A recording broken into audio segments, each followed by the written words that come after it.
Days of labor, hands busy with the grind. But Yahuwah spoke and drew a Kodesh line. He set the seventh, set it apart for me. Now the candles flicker and my spirit's free. Shabbat Shalom, peace has come to stay. Yahuwah's resting, and I'm resting today. No more striving, just breathing in His grace, chilling in His presence, in this sacred space. Shabbat Shalom.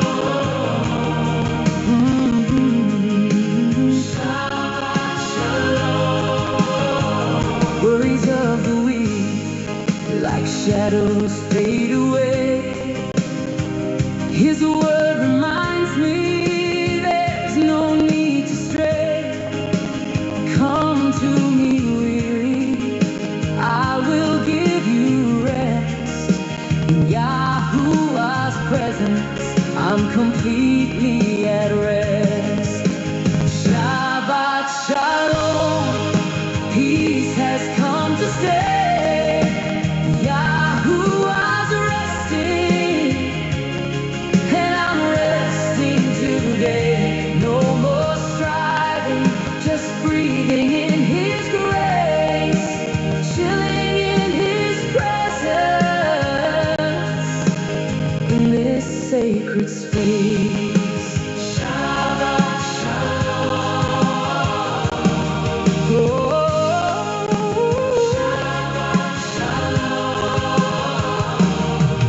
No rushing, no striving, just breathing in His grace.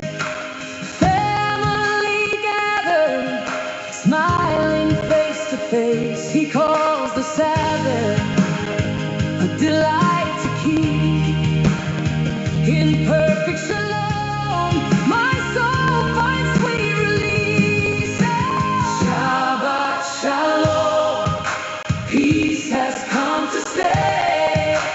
Yahuwah's resting, and I'm resting today. No more striving, just breathing in His grace, chilling in His presence,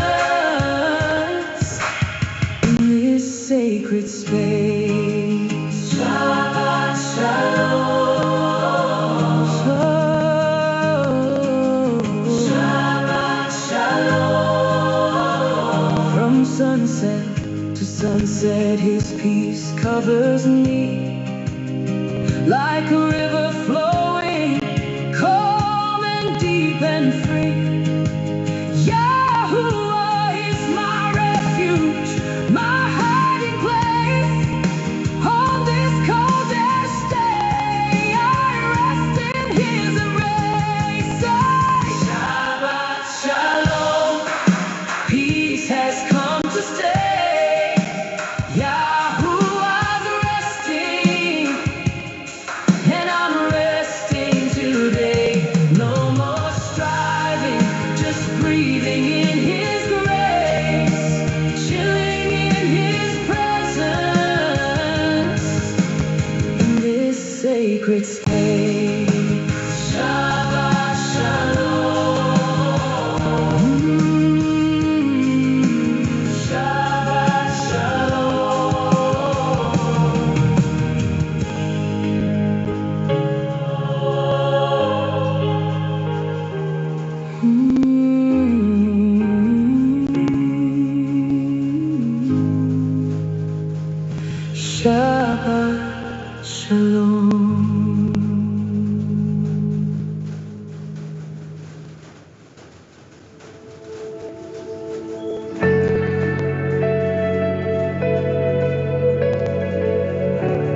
Yeah, repairs what we amend. Two men went to pray that day. One was proud, one humble, great. The proud man praised his perfect life, but inside he held sharp strife. Pray like a mirror, not for fame. Yeah, cleanse hearts, always the same. The humble rises, the proud falls down. Torah true, earns his crown. The humble man stood far away. He said, yeah, help me obey. He knew his weakness, told the truth, and yeah, restored his inner roof. Pray like a mirror, not for fame. Yeah, cleanse hearts, always the same. The humble rises, the proud falls down. Torah truth earns his crown. If you hide behind fake glass, you'll miss the lesson, it won't pass. A chariot must be checked for flaws, or it will crash without Yah's laws. If you hide behind fake glass, you'll miss the lesson, it won't pass. A chariot must be checked for flaws, or it will crash without Yah's rounds. If you hide behind fake glass, you'll miss the lesson, it won't pass. A chariot must be checked for flaws, or it will crash without Yah's laws.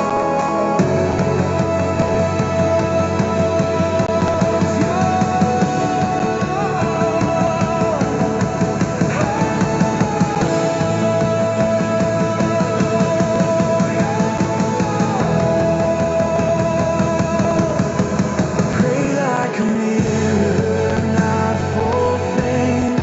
Yeah, cleanse hearts, always the same. The humble rises, the proud falls down. Torah truth earns Yah's crown. So we pray with honest breath, not just words but life and death. Yeah, love's truth inside the soul. That's what makes a person whole. Pray like a mirror, not for fame. Yeah, cleanse hearts, always the same. The humble rises, the proud falls down. Torah truth earns Yah's crown.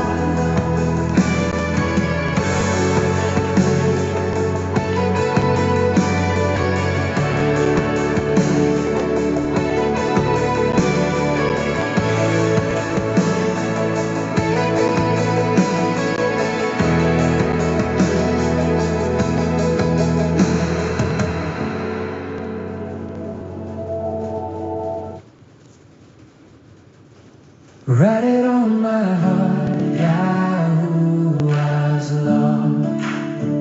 Not on stone but inside where the Ruach draws. Better covenant sealed by Yahushua's part. Your Torah living written on my heart.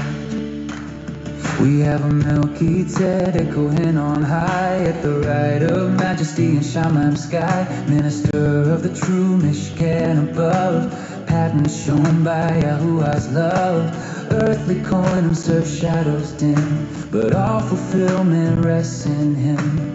Better promises now revealed by Yahushua's perfect seed. Write it on my heart, Yahuwah's law. Not a stone but inside where the Ruach draws. Better covenant sealed by Yahushua's part. Your Torah living written on my heart. If the first were faultless, no need for new. But fault was found in them, not you. Behold, days come, Yahuwah swore, I'll renew my covenant like before. Not like the one they broke in pain, though I took Israel's hand in rain. This time truth won't fall apart. My Torah written in every heart. Write it on my heart, Yahuwah's law. Not a stone but inside where the Ruach draws. Better covenant sealed by Yahushua's part. Your Torah living written on my heart. None will say no again, for all will know me, women and men. From great to least they'll understand. Mercy flowing from my hand. Their sins erased, removed, set free. Yahuwah claims his family. Old things fading, shadows depart. Light of Torah in the inner part. Write it on my heart, Yahuwah's law.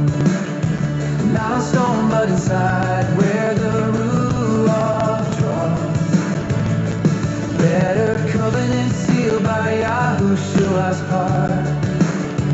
Your Torah living written on my heart.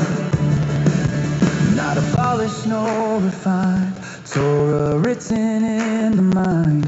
Ruach teaching every day, leading us in Yah's true way. Covenant faithful, firm and new. Ancient path still shining through. So here I stand, Kodesh in awe, softened by your righteous law. Our Melchizedek Kohen above, sealing us with steadfast love. Baracha flows where truth won't part.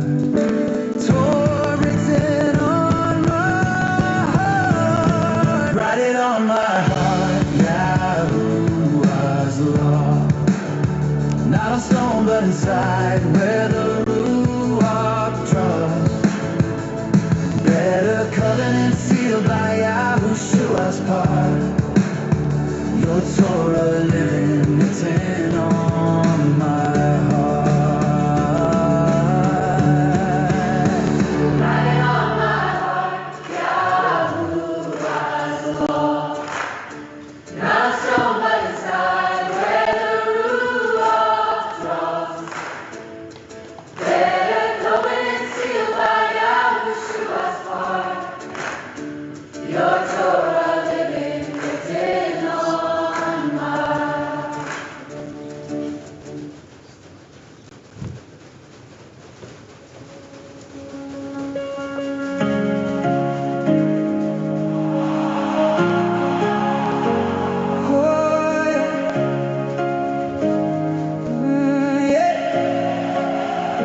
Under the wings of Torah, I'm safe and I'm free. Yahuwah, obey your word is where my Ruach wanna be. Living set apart, yeah, we different by design. In your statutes I shine. This love is so divine. Woke up to the sunrise, opened up my scroll. A world chasing trends, but I'm chasing after your soul. They say conform, I say stand on your law. Tehillim in my veins, got that Kodesh fire raw. Under the wings of Torah, I'm safe and I'm free. Yahuwah,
but your law is my shield. Culture pulls left, but your way is the field. Feast on my calendar, Shabbat my reset. Set apart life, best decision, yeah. Under the wings of Torah, I'm safe and I'm free, Yahuwah. Obey your word is where my ruach wanna be.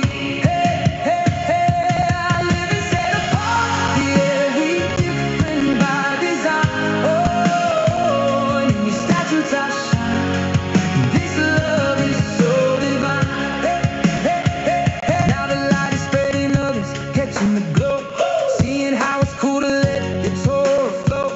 Whole generation rising different and bold. Under your wings we shine like pure gold. Under the wings of Torah, I'm safe and I'm free, Yahuwah. Obey your word is where my ruach wanna be. Hey, hey, hey, I live and set apart. Yeah, we different by design.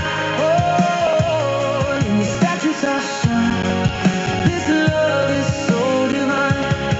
Oh, no more chains. I'm free in your ways. Hallelujah. Lifting praise every day. In your shadow, I rest on your promises. I stand, Yahuwah. Forever this is the plan.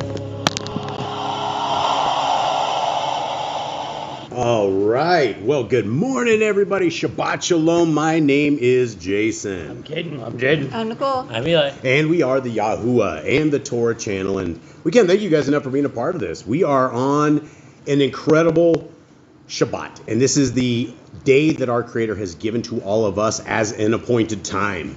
And we have some exciting news, guys, because we've been censored for the last weeks and weeks and weeks. You can't mix words up. You can't say certain things even if they are properly in context. We're living in a very, very dangerous time in this world where there is a truth censorship, where you just can't find the truth. Now, this has been going on for way over a decade, but now it's even getting worse to where we just do basic streaming of scriptures, and when we throw truth in there, they kick us offline. So last week was the last week for this, and we decided that that was the end of it. Now, how did we do this? What did we do? Well, right now, for all of you guys out there, this is the very first week we have yahscriptures.com/live. This is our very own YouTube. Now, when you guys lose the stream, when we just disappear off YouTube, which we do all the time, it seems, don't worry about it. Head over to yahscriptures.com/live, and the entire live recording will be there. In fact, it will never ever miss a beat. And if you can't catch us live, at the very bottom of the yahscriptures.com/live is an archive. So you'll be able to catch everything that we're saying, and instead of it being censored all the time, it is now being streamed on our own stuff. And so as we work through this, and you have to have a good internet connection for the yahscriptures.com/live. If it gets leggy over there, you can still watch it on YouTube until they kick us off the stream. Now, we're also streaming to Rumble as well. For all of you guys out there on Rumble, much love to you guys now and in the future. For those who have never been a part of the Yahuwah and the Torah channel, we are the family that believes all of the scriptures. And when I say all of the scriptures, I believe from the very first page all the way to the very end of the scriptures, including the Apocrypha. And in these books, there is a guide for life. We haven't just been born. We haven't just been thrown into these lands without instructions. We were given a set of instructions by our Creator. Now, our Creator's instructions are incredible. They are absolutely worthy of keeping. Now, if you're in this religious system, then the majority of people out there, you've no doubt heard that all laws have been nailed to the tree. Now, if any of you have never ever heard that, I would be very impressed, because that's all you actually hear in this religious system. You have 40,000 plus different denominations of Christianity, and every one of them say the same thing. They put 0 value on the beginning of the book, and they put partial value towards the middle of the book, and they put 100% value on the words of Paul. Now, here is the problem. Now, you're serving an Elohim Most High. You're serving a God that is not a man. And if you are following Paul, if you are taking his words and you say to yourself, well, the Torah doesn't mean anything for me because I read Paul's words and he doesn't have value on the Torah, that's the kind of conundrum that we are in too. Now, we seem to be in a forever war. It seems to be that we are in the end times. We have nation after nation after nation. You have the United States and Iran. You have Israel and Iran. You have now Saudi Arabia and the Houthis. You have Yemen. Everybody's gearing this up, and it looks like it's just about to get really wild. Now, for those of us that are Torah keepers, this is where we get the popcorn. This is where we get and we start getting our little 3D glasses that we don't even need because it's all 3D for us. And we sit and we're watching the events unfold. And every day it gets scary, right? Every one of us, we don't know what's going to happen. We don't know what the orange demon's going to do. But we do know what the scriptures say. And we do know what our Messiah said. And we do know that when we are seeing these kind of events that are happening right now, these are signs for all of us to be aware of. Now, we're not supposed to live in fear, but it is a fearful time. But when we have the Torah, when we have our Messiah, that is what eliminates the fear. Because most of the people that are driving this world today, most of them, they don't serve the creator of the universe. They serve the second, the guy that got kicked out. They serve Satan by default. And you, even if you aren't professing that I love Satan, right? If you say the laws of our creator are dead or you don't want them, by default, that is what you consider serving Satan. So I try not to sugarcoat it because we have heard of this same stuff for years and years and years. We have all these preachers that always tell us how to get into heaven, and it all involves things that are against the Torah. So for those of you that are new to this channel, for those of you that have never even heard the word Torah, this is not a thing that is based on a little religion over on the other side of the ocean.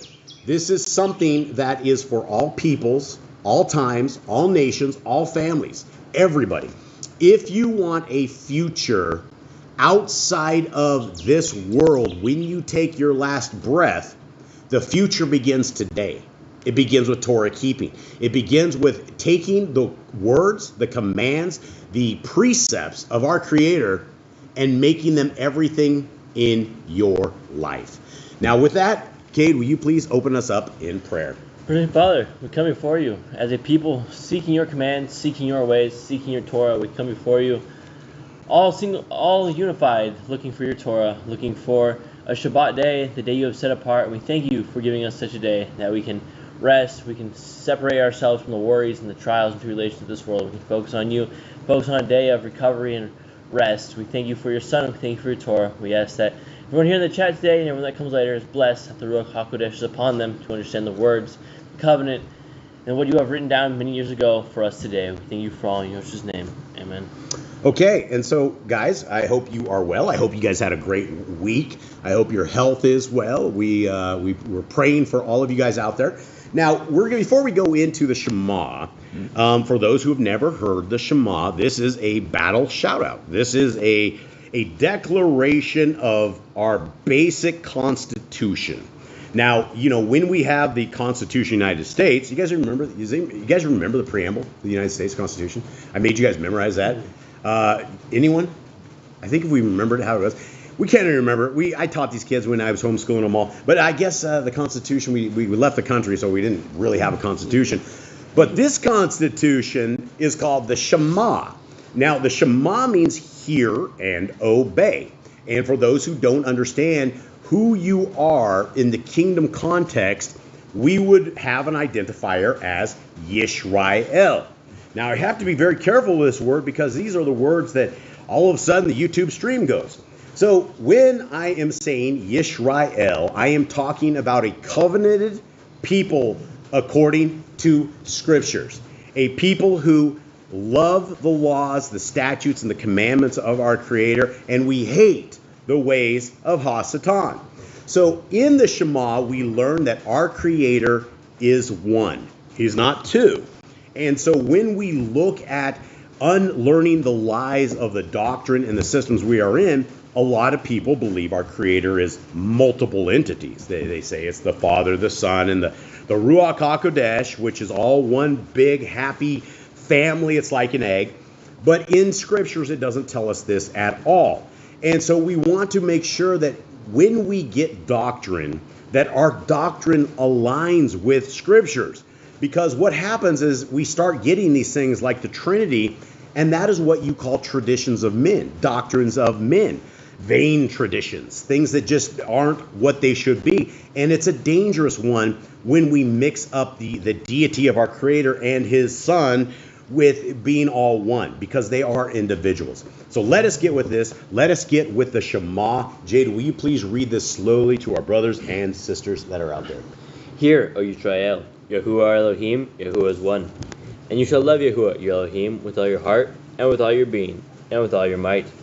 And these words which I am commanding you today shall be in your heart, and you shall impress them upon your children, and shall speak of them when you sit in your house, and when you walk by the way, and when you lie down, and when you rise up. And shall bind them as a sign in your hand, and they shall be as pillars between your eyes. And you shall write them on the doorposts of your house and on your gates.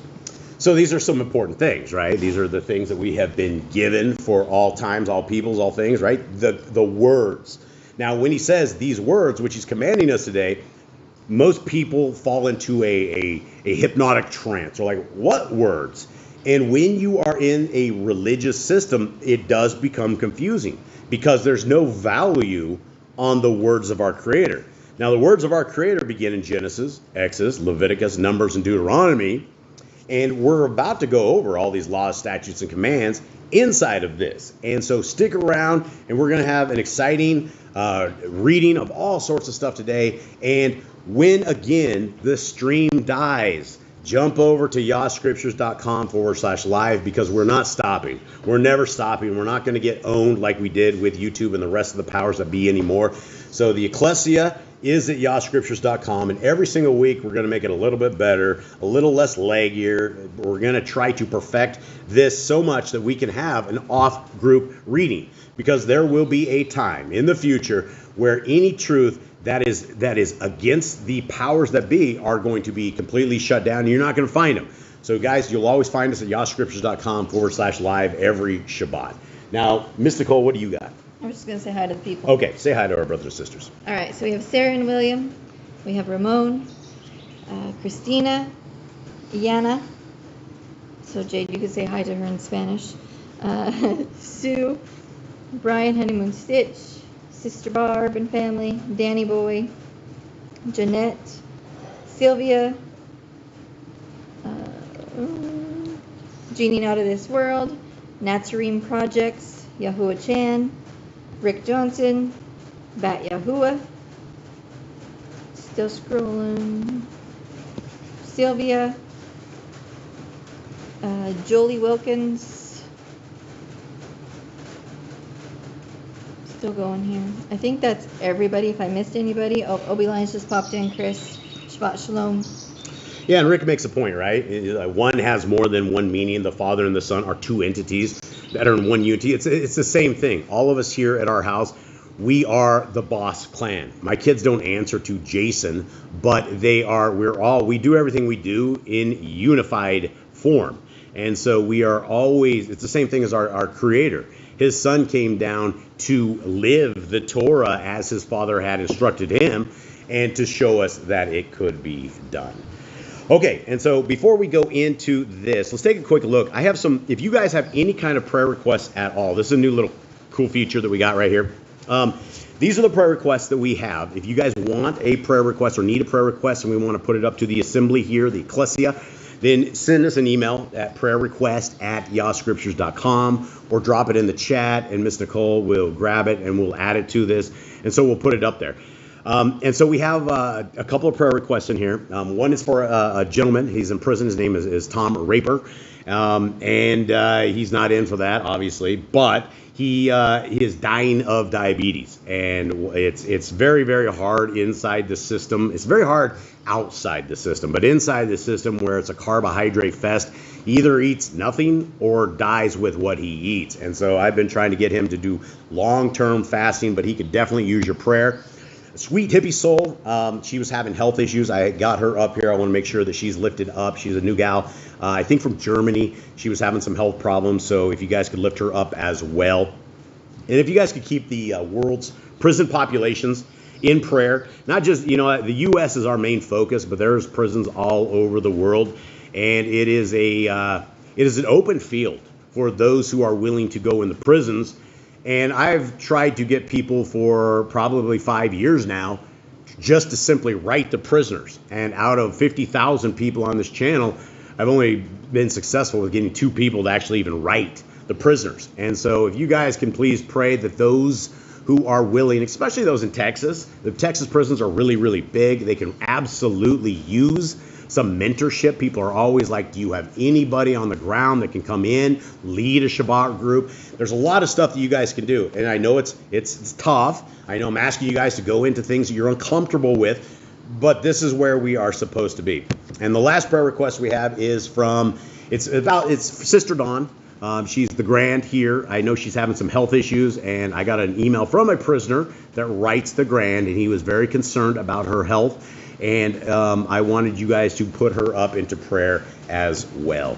And so for anybody that needs prayer requests, guys, again, send them to prayerrequest@yahscriptures.com. Okay, now with that, let us get rolling into our, let's go into our laws, statutes, and commandments that we have here. Okay, what we're going to do, this usually takes a little bit of time. Now, for those of you who are out there, this is very, very important stuff. These commandments have been voided, have been held to no value by most of the world. So what that means, just with that statement alone, is out of all the billions of people that our Creator has created, there's only a handful of them that actually love Him enough to keep His commandments. Now, one commandment that we have in the commandments is Deuteronomy 4:2. And that says, do not add and do not take away from the laws of our Creator. Now, a lot of us coming out of this religious system, we got lost. We didn't know where to do. We thought Sunday was the day of worship. We thought the laws were nailed to the cross. We thought we could go to Easter service. We thought we could join the kingdom as we go to Christmas service, right? All of these things that are contrary to what the actual scriptures say are all things we didn't know. And so as we go through these are probably the most important part of this entire Shabbat reading, because we're trying to fish for men, and we'll throw big old bait on the hook, and very rarely do we ever catch those from the outside. But for those who are willing to listen, those who are willing to change your ways, to love our Creator with all your heart, with all your mind, with all your soul, and to be thankful that you are a created creature, that we've been given free will, we've been given a soul, we've been given airways and ears and eyes and all of these great things that our Creator has done for us, and then He let us run it on this world. We can be the craziest Satanists we want to be, or we can be the hardest Torah-keeping people that are ever out there. And this is what I'd like to encourage all of you guys to be, the loyal people of our Creator. And I'd like to meet you guys. I'd like to high-five you. We've talked for how many years? We've been on YouTube a decade. A lot of you guys have been here with us for that. So I would like to meet all of you guys in the future, in the kingdom to come. And from what I can see in this world, it could be a short trip before that happens. And so now is the right time to learn these Torah commands. Now is the right time to write these commands on your heart. And gentlemen, this is a very important job right here. You guys understand the importance of going over the Torah commands of our Creator? Yes. I mean, you're falling in the shoes of like Ezra, Nehemiah, all of these things, the greats from back in the day that were sitting there going over the Torah as people were weeping and crying because this is the greatest news we can ever get. And when I say the greatest news, guys, the saying is that they don't have laws. They don't have any commandments. We have a way, we have a path, and we have a future. And in this world, that means everything, because the rest of this world is dying. So let's begin, gentlemen. Commandment number 1 is to be fruitful. Go over it slowly, gentlemen, and let's get through these. Eli? Commandment number 2 is multiply. We are to multiply throughout the earth. Replenish the earth, which is to give back to the earth, not just take away from it. Subdue it. Have to remember the fish, fowl, and every living creature. We are to be rulers over the animals. We are not to have them be rulers over us. The earth bearing and every tree is for food. Yahuwah gave us herbs, and He gave us trees. He gave us different types of food that is clean. Man and woman should build their own families. They're supposed to leave their parents, and they're supposed to grow and start their own families. Master sin. We are to have control over sin. We should not let sin overtake us. We should not sin in everything we do. Every clean moving thing that lives shall be food for you. The clean food, this is the food that is not the abominations to Yahuwah. We are to eat this. Do not eat the blood. There's life in the blood. Yahuwah commands us not to eat blood. Walk before me and be perfect. We should strive to be perfect in everything we do. By keeping the Torah, we can be perfect. Guard Yahuwah's covenant, laws, statutes, and commandments. This is the most repeated command of all time. This is the most important thing to Yahuwah, that we obey His laws, statutes, and commandments. Every male shall be circumcised 8 days old. It is a covenant between the males and Yahuwah, and this is how we show that we are Yahuwah's people. Teach your children the commands and guard the way of Yahuwah. You should keep the Torah going on throughout all generations. Everyone should know it. Keep the Passover, the Pesach, the first feast of the season. This is the first feast of Yahuwah's calendar, and this is what we are supposed to keep. Remember Yahuwah's name for all generations. Remember Yahuwah's name is to pass it down. We're not supposed to forget it and start calling him by names. He's not tell us to call him. Keep the feast of unleavened bread, the festival of Matzah. This is the second feast of the year, basically part of the first one, and you are to take all leaven out of your house for 7 days. There's one Torah for the stranger and the Hebrew. There's one Torah for everyone. Everyone that wants to follow Yahuwah follows the exact same set of laws. Sanctify all firstborn to Yahuwah. The firstborn of everything is Yahuwah's. There are no mighty ones before Yahuwah. Who says He's a jealous El, and there shall be no other mighty ones or no other deities before Him. He is the one and only that we worship. You shall not make graven images. We're not supposed to make graven, we're not supposed to make idols, we're not supposed to make things that we worship or that become an idol. Do not bring Yahuwah's name to naught. You're supposed to keep His name precious. It's supposed to be Kodesh. It's not supposed to be something that is used wrongly. Keep the Shabbat, the Sabbath day, the 7th day rest. It is a command to keep. We are, as Yahuwah's people, we are to keep this day. We are to keep it Kadosh. All right, I'm going to stop you guys for a minute. You have a question. So circumcision applies today. Yes, Why? because Yahuwah commands us to. It is a It's a command. All commands apply today. Except for the Levites, because Yehoshua became our Melchizedek. Yes, it still applies today. And he says, would I have to be circumcised if I was never circumcised? That's why I asked. For Passover, yeah. Yeah, if you want to celebrate the feast, you would have to be That is a circumcised. Passover command, and it's about an in-covenant command. And we've met a lot of guys that they weren't circumcised, right? And they try to figure it out when they're adults, and it's hard because it's like it's very expensive, and it's like one of these things that the commandment is that you can't keep Passover, but you can keep everything else, right? If you are unable to get circumcised as per the commandments, and the commandment is the 8th day, right? And it would be, but again, everybody, the seeds of Abraham and all this, they were all circumcised long into their adult life. And so we have had this conversation a lot. And if you want to keep Passover as we were told to keep Passover, yes, you must be circumcised. But all these laws, statutes, and commandments they're wonderful. They're really, really good for all times. And so what we try to do as Torah keepers is to absolutely do the very best that we can possibly do. And for those that can't get into full-on covenant because of, we're all coming out of Babylon, a lot of this is new to us, do the very best that we can.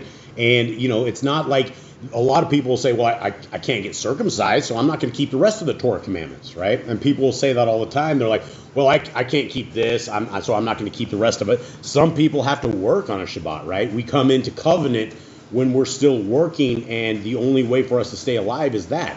And so it takes time sometimes to get all of the commandments right to where we are doing the very best that we can. All right. Anything else? No, that was Okay. it. Let's roll, gentlemen. I don't know where we're at. Honor your parents. You're the people that brought you into this world. They should be held with honor. Do not kill. We're not supposed to kill. We're not supposed to take life. We are not the people who decide who lives and dies. Do not break wedlock. Huge important thing, right?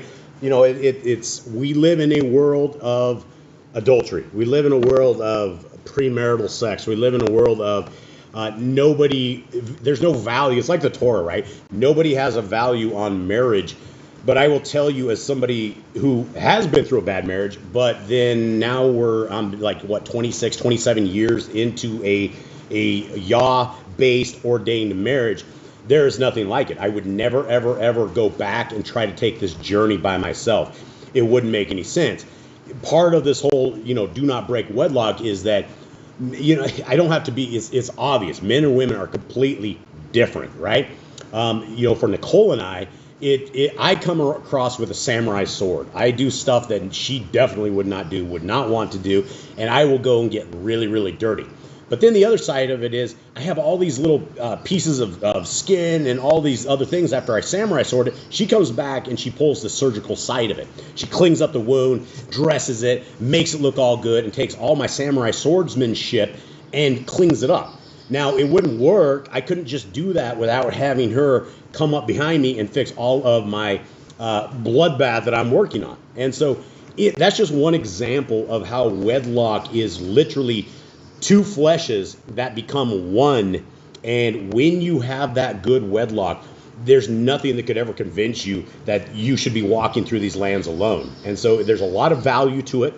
And there's a lot of you guys out there that can't find a spouse, right? We live in a house right here where the boys are 22 years old, going 23. Eli is 19. Not a single one of these guys have ever had a date. They've never even, I don't know if you could call it a date. But it's like the marriage is not a priority because we do not have those who would be candidates for this, right? Unless a female is a Torah-keeping female, then these guys aren't there. There's no way. We've read enough scriptures. We've seen enough. We know we've seen what unyoked marriage is, where somebody's a Torah keeper and somebody's not. We see that it usually leaves bleed stains along the way. And so it's one of these things that Yahuwah will get you the right stuff. And I know there's a lot of you gals out there looking for the right guy as well. And I always tell people, don't rush this. Do not rush what is not meant to be. And just wait. Yahuwah will send the ultimate spouse your way. And 30 years from now, you'll be like, I can't believe how great it's been. What you got, Mystical? Another question from the same guy that asked about circumcision. What's his name? I don't know. It's like XXR3TR. All right. Triple X, RTR, whatever. No, double X. Double X. All right. Okay. So he says, also some people are saying we are not to follow the feast days due to us not being in land. I follow them, but that's what I've been hearing. He's talking about Bathrobe Bob. My friend, you probably run across this guy called Bathrobe Bob. Now, this guy is a little wacky. I know exactly what you're talking about. This guy will be convinced, and he has convinced a tremendous amount of people that just because you're not in the land, that you should not be keeping Torah. Now, let's talk about this. Let's just look at the screen that we're on right here. The Torah commands that we have is keep the, and I know you're talking about just the feast days, but all of these Torah commands have a part. Now, what the problem is where we don't want to keep any of the appointed times is when the kingdom comes and we will be keeping these same appointed times, is you're not going to have any experience. The thing about things like Passover, Sukkot, a Feast of Trumpets, the Day of Atonement, right? It's a preset, right? It's just like a wedding rehearsal. You guys go and somebody's getting married. You got to go the night before. They do the rehearsal dinner thing. Everybody dresses up. They pretend to walk down the aisle, just trying to pull it off. It's the same thing, right? When we keep Passover, when we keep all of these appointed times, it's going to feel foreign. It's going to feel really weird. But it's a commandment. And when the kingdom comes, when we are in the New Jerusalem, when we're in the mount, when we're on Mount Zion, the New Jerusalem comes down, we will have Shabbats. We will have every one of our appointed times at the beginning of the year, middle of the year, all the rest of them. It's just how it's going to be. So the problem with not keeping the appointed times is you're breaking a commandment, And let's say, for instance, you go to eternity with that mindset. And you get up there and you go, well, I didn't do it because I wasn't in the land. Well, the scriptures don't say anything because you're not in the land. And when you look at what Bathrobe Bob and those guys that try to convince people not to keep Torah, what the verses are, they're out of their minds, right? They are absolutely out of their minds. They're reading like some Hosea, or they're reading some Jeremiah, and they take like one verse out of context, when our Creator was like judging all of those people because they weren't keeping the Shabbats. They weren't keeping the appointed times. And so they went into judgment because of that. And so as we go into judgment, we want to make sure that we're not one of those guys that, well, we didn't do it because we didn't know. We had a guy named Bathrobe Bob that said this, and so we didn't do it. And then we're going to hear something like, depart from me, you who are lawless. And that's what we're trying to avoid not to hear. So these appointed times are amazing. They're for all of us, for all times. And when you start keeping them, it makes sense. And so if you haven't kept them yet or trying to, disregard Bathrobe Bob and anybody that says, and it's not like you need to listen to guys like me. When you read the scriptures, all the scriptures are the same. The commandments are for all people, all times, all generations. It never, ever is like a box of milk or expiration date. It just never gets old. It's for anybody that wants to set themselves apart as the covenant people. And so if that's you, all of these are for us. Let's go, gents. All right, we are on do not steal, right? Yeah, do not steal. If it's not belonging to you, it's not yours, don't take it. Do not make false accusations against your neighbor. Do not attack your neighbor. Do not make false accusations. Do not lie. Have correct weights and measures and everything.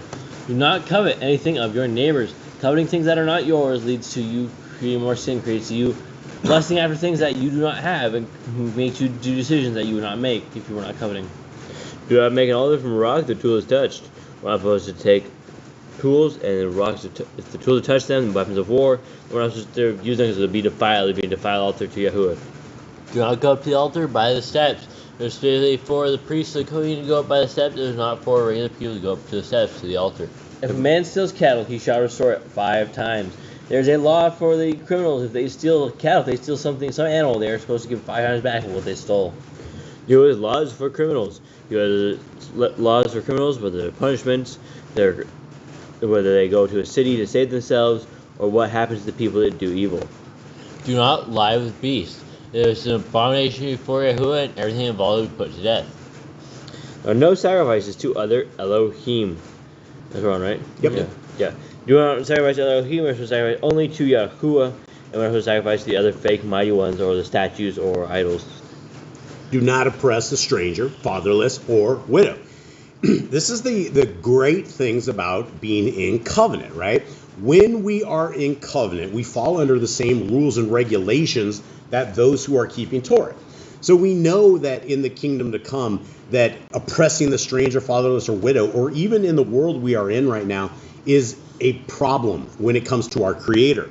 And these are good problems to have because it shows us that our Creator loves the stranger, the fatherless, the widows. Every one of these people right there, right? Those people are afflicted, right? These people are damaged. You don't get a widow that's not damaged unless it's like Erica Kirk and she's just doing fireworks and spinning around. She's happy as heck. But most normal people, when their husband dies, it is a sad, sad thing. So these are things that when we are in the constitution of our Creator, which is the Torah, we know that we're in a protected group of people. And one day we might be the fatherless. We may be the widowers. We may be the strangers in and around. And so these are what our Creator wants us to do. What you got, Miss Nicole? Back to the circumcision. Circumcision. Here we are. The guy says, do you have any advice on me circumcising my son? He'll be born next month. 8 days. So I don't know what country you live into, but the actual commandment is 8 days. So if you're in the United States of America or wherever you're at, make sure that they'll say, is this Jewish? It's probably, for them to understand, you might say, yes, it's an 8th day Jewish thing. Although it's not Jewish, right? If you guys understand this, I'm only saying it so those guys on the outside can understand this. He's just worried about his son being in pain on the 8th day. Hey, don't worry about it. Hey, They won't remember anything. Yeah, they do not remember anything. I don't remember anything. I remember maybe 3 years old, 4 years old. Prior to that, this is a covenant thing. And when you actually look at the science behind circumcision, it actually makes a lot of sense. So it's not just a marking that we have, but it is other things as well. There's a lot of science behind it. And so, yes, put your child into covenant so that they have a chance at the kingdom to come, because it was the same in the scripture days. Wasn't it Abraham who, or who was it? Moshe. It was Moshe. Yeah. Didn't circumcise his kid, and so he had an angel of death come around him, and an angel of death was about to whoop him, and his wife was like, "You are a what'd she say? You're a husband of blood to Yeah, me. you're a husband of blood to me." And so he's just like, he's whipping out the knife, doing some circumcision right there to make it through the angel of death about to whip him. So there are precedences in scriptures that we would want to get us and our family in as covenant as much as possible. How safe is it on the 8th day, and where do I go? They would do it just right at the hospital. Yeah, they do it just at the hospital. So where is this? Is he American? If this I don't know. If this is American, just check with your hospital and just tell them you want the 8th day circumcision. You don't want it like the day after they're born or the day they're Yeah, born. so you go want to back wait in till day they're 6 or 8th 7, day. and it's just like anything else. Babies, it does cause pain, but I mean, at the end of the day, it's the circumcision is a mark, right? It's a covenant mark, and so there's a whole process to it. If the All right. 8th day is a Shabbat, 7th day, is it still the 8th day? No, it's That's you the still break. you still circumcise on the 8th day, because we've seen that, right? In the Yep. scriptures, they absolutely do circumcise on the 8th day, even if the 8th day is on a Shabbat. All right, so So- he's in New York, so yeah. Oh yeah. Just tell So him at the yeah, hospital. New York. Just talk to your hospital. Say, hey, I want to do an 8th day circumcision. I guarantee you, they know all about this. They've definitely heard it, especially in New York. And so you would probably, if everything goes great with the having the baby, and congratulations too, by the way, congratulations to you and your wife, especially the wife. Then you'll go out the next day and just say, hey, I want to schedule it, because if not, they'll circumcise them, I think, like the next day, or Yeah, it's like a couple usually days. Yeah, right after they're born, like 1 or So 2 days. start the kiddo out right with the 8th day circumcision, and that would be amazing. That's just simply amazing. Okay, anything else? No, just Sarah says they can do it at the pediatrician's office. She's like, my youngest was done there. Okay, So, all right. Just ask and they'll tell you where to go. Yeah, just tell them the 8th day. They'll know when you say 8th day, because that is different than the rest of the common circumcision. It's not done on the 8th day, but according to the scriptures, you want it done on the 8th day. All right, guys, let's keep rolling. Awesome questions, though. Congratulations. We have another one. All right, what do you got? Yana. Yana. She says, if no male around me or another male comes and asks about the circumcision, am I allowed to give him direction as a female? Yes. Yes. Yes. Absolutely. So that this is the confusion lies in the religious system, and I can't even say which religious system, because they kick us off. So the confusion lies in this. Number one, women have the same rights as men have. Number two, women do not need to cover their heads unless they want to cover their heads. Women can speak in assemblies, and I'm telling you guys this because the words of Paul, when you start reading it, this is what everybody gets real confused, because Paul mixes in Judaistic, Talmudic Judaism, and as well as straight Torah keeping. But yes, women out there, use your voices. Speak your mind. This is not a bad thing. We're a big group, and we want to. Everybody has a voice, and there's no reason to oppress or suppress voices. All right, next. All right. Do not charge brother interest. When you loan to your brother, do not charge him interest. Do not expect anything more in return than what you loaned him. If you borrow his raiment, return to him before sunset. If you borrow something from his raiment, return to him before sunset. Because back in the day, they likely only had one pair of clothes, and if you took it from them, they would be cold at night, and they would cry to Yahuwah. Do not curse the ruler of your people. This was a ruler that was in covenant, taking the people of Israel and taking them closer to Yahuwah. They were to guide the people in the way of the Torah. This is not for any of the rulers today. Do not eat what is torn of any beast. If an animal is killed by an animal, or is alongside the side of the road, you don't want to eat it. You want to stay away from these things. They are unclean at that point. No false report. You should be truthful in everything you do. Have correct ways and measures. Do not follow a multitude of evil. You don't want to follow a multitude. You don't want to be mixed in with the evil people. You start acting like them, and they start rubbing off on you. Do not judge unrighteously against the poor. If someone is poor going against someone who is rich, do not judge against him just because he is poor. Judge everything equally. Bring back your enemy's cattle if you find it going astray. It does not matter if it is your enemies or if it is your friends. The cattle has done no harm to you. Bring it back to him. It is the right thing to do to bring back your enemy's animal. Stay away from rumors and gossipers. Again, stay away from the people that do bad things, the people that rumor, the people that gossip. You want to stay away from them. They are bad groups. Help the animals of your enemy. Same thing as bringing them back. You are there in the ditch. If you find them, you are to bring them back and help them. Take no bribes. You're supposed to be truthful. If you take bribes, you will lie, you will deceive, things like that. So do not take bribes. Do not oppress a stranger. Love the stranger. We're supposed to love those who are oppressed. We're supposed to love the stranger, those who are outside of the camp, because we can bring them in and show them the ways of Yahuwah. Give your land rest in the 7th year. If you have a field, if you have something that you grow, give it rest in the 7th year. The 6th year is your final year of growing, and in the 7th you do it. This is called the Jubilee. Do not mention any pagan names. You don't want to mention pagan names. You don't want to say those things. Give them power and can bring in demons. If you say their names, it can bring them to you. You don't want those kind of entities around you. Keep the feast of Yahuwah. We are to keep all of his feasts to the best of our abilities. Do not cook your goat in his mother's milk. We're supposed to cook a goat in his own milk. We're supposed to stay away from that kind of thing. You mix in other milk, but do not cook the goat in his own mother's milk. Obey the messenger Yahuwah sends before you. There's a messenger who is sending before you. Listen to him and obey him. Do not bow down to other Elohim, to other gods. Just like making idols and worshiping other things, Yahuwah is a jealous El, and this is like cheating on Yahuwah. If you bow down to another Elohim, if you go worship some other deity, you are cheating on Yahuwah. Yeah, this is adultery. I mean, this is literally adultery in the eyes of our Creator. And some people have bowed down, and it's never ever been the same. Solomon bowed down. I mean, he sacrificed to other Elohim. Supposedly the greatest wise guy that's ever been on the face of these lands. This guy just couldn't stop with the women. He couldn't stop with the false deities. And that was his demise. And that was literally the demise of all of Yisrael. Right? This was during David and Solomon and Saul. That was the only time that Israel, as the 12 tribes, were ever one unified group. To this day, there's 10 tribes that are missing, that are scattered across the lands. The northern tribes of Israel, when they left, they never came back. And so when we are looking for identities, when we're looking for Bible prophecy, when we're looking for, the scripture says that at the end of time, these 10 tribes, these people out there, you and me, those of us who find our identity as Yisrael, and we start keeping these Torah commands, well, that's what Bible prophecy says. It says all of the 10 tribes will return at the end of days, and you don't have to be a bloodline. This is not a bloodline thing. This is zero bloodline thing.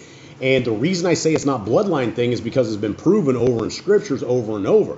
When Moshe got everybody out of Egypt, when they were leaving, they left as a mixed multitude.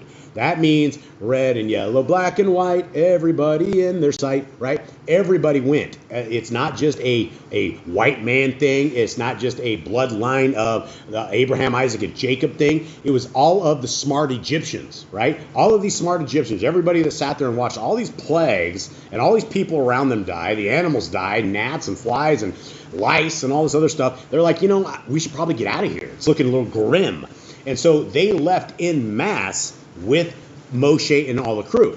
Now, what did they have to do? Well, they had to fall into covenant. They had to obey the laws, the statutes, and the commandments. And when you abide by that covenant, when you decide that is the right way forward, then you are grafted in. And that's what it always is about, right?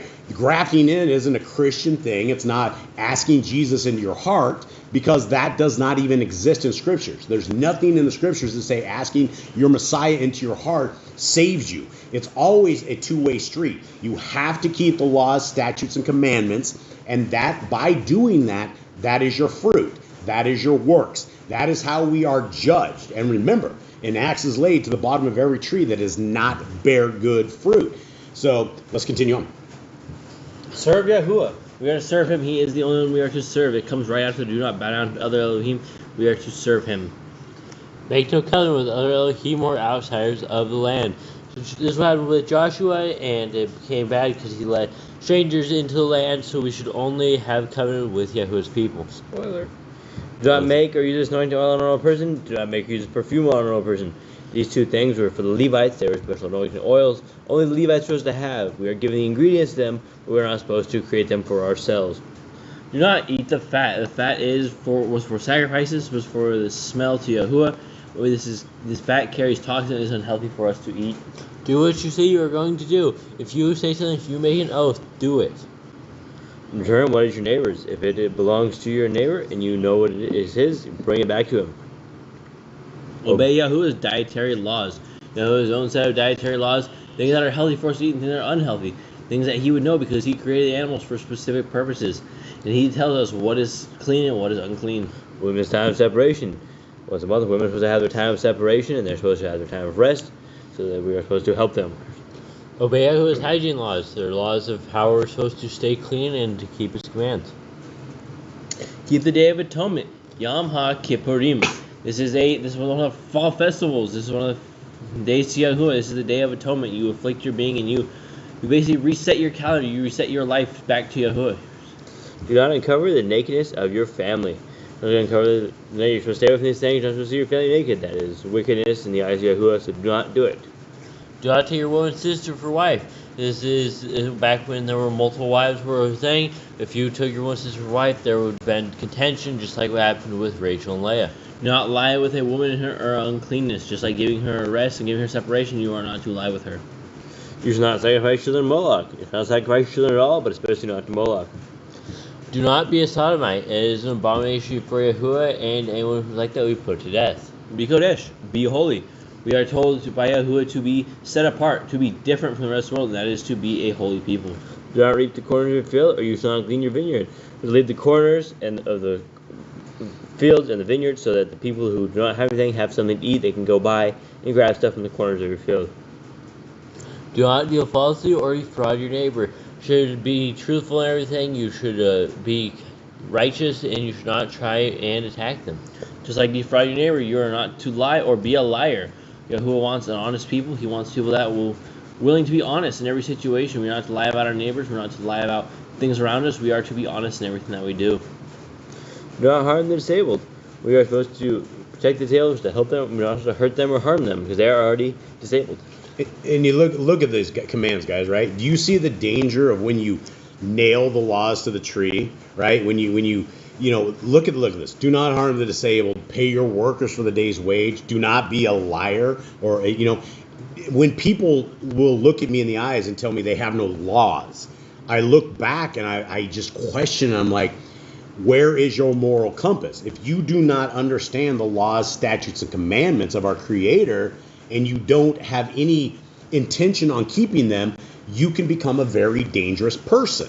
And so that's I've always said that those who are Christians, right, they have this religious game where everybody's like, oh, you're a good Christian or a good Mormon or something of the sort, and everybody just says, because you're in the religious system, you must be a good person. But the problem is when you don't have a set of rules, when you don't have these regulations, you by default are very dangerous people, right? Rules not to have improper weights and measurements, all these kind of things. You get into business with somebody that's a Christian and you are a Torah keeper, your values are going to conflict with their values, right? What you know of as being honest is not in their even doctrine. So when you look at them and say, how could you do what you did? It's very clear that they don't have the Torah. They don't have the same responsibilities to the kingdom that we do when we find value to this. Do not harm the disabled. You're not supposed to harm the disabled. They are already struggling enough. If you harm the disabled, you have just become an even worse person. Do not endanger your neighbor. So put your neighbor in danger. You're not supposed to hurt them. You're supposed to protect them. You're supposed to love your neighbor as yourself. And if you are putting your neighbor in danger, that's not loving that as yourself. Do not hate your brother. Hate your brother. You should love him. You should help out how he needs. Rebuke your neighbor for his sin. If your neighbor is in sin, you are to rebuke him. You are supposed to rebuke him. If he does not listen, you take him to 2 or more witnesses. If he does not listen, you take him to the judge. Yep. Love your neighbor as yourself. If you love your neighbor as yourself, you're supposed to take care of your neighbor and help him. That's one of the greatest commands. Do not diverse your cattle. You aren't supposed to have different kinds all together. You should keep them all separated. Do not mingle your seed. You are not supposed to have fields of multiple different mixed seeds. You are supposed to have separated and sanctified fields. Do not mingle in the wool. You're supposed to put these two things together, as it is bad for the human body. They have different frequencies and they hurt the human body. Do not lie when they take a woman. It is another abomination for Yahuwah, and anyone involved will be put to death. Do not eat the fruit of the trees for 3 years. When you grow up trees and you have fruit, you're supposed to let the fruit gain its nutrients and not take the fruit and take all of its power. Do not practice sorcery. Stay away from the sorcery, black magic, witchcraft. We're supposed to stay away from these things, as they are evil and they are powers of darkness. Do not round your beard to the corners of your head. You aren't supposed to design your beard like the pagans do. You should either grow it all out or not at all. Do not cut yourself for the dead. If someone dies, you are not supposed to cut yourself and shed blood for the dead. That is a pagan tradition. That is not something you are to do. Do not get tattoos. Your body is not a canvas. Yahuwah made you in His image, and putting tattoos on your body takes away from Yahuwah's greatness. Do not prostitute your daughter. Another abomination before Yahuwah, and you should be put to death for doing that. Do not defile your temple. We're supposed to keep the physical temple and our bodies holy, we're supposed to keep them pure, we're supposed to defile them, we're supposed to take care of them. And on these commands, guys, any single one of these commands that we break, like defile our temple, right? Let's say we eat some pig, and we ate some pig, and we ended up getting some pig disease in there, and we ended up going to the hospital, and in the hospital they had us almost cured, but then we ended up getting like a staph infection in our leg, and then it like ate our leg off, and we're like sitting there in the hospital with one leg, wondering how it got to this point, right? We're like, wow, how is this possible? And it all started with defiling our temple. And every single one of these commandments are life changers, right? Imagine consulting the medium. This is what Saul did. Saul basically died because he went and he thought he was going to go get a hold of Shemuel, and he was going to consult him. So he went to some necromancer, witchcraft lady, and she was freaking out. And that was his downfall, well, besides many others. And every single Torah command that we have, you can't just say, oh, I don't like this one, or I don't like this one, because every single one of them make the constitution of our Creator. And you can ask any of the people that we minister to in prison, what happens when you break the Constitution? What happens when you break the rule book, right? Well, you get busted.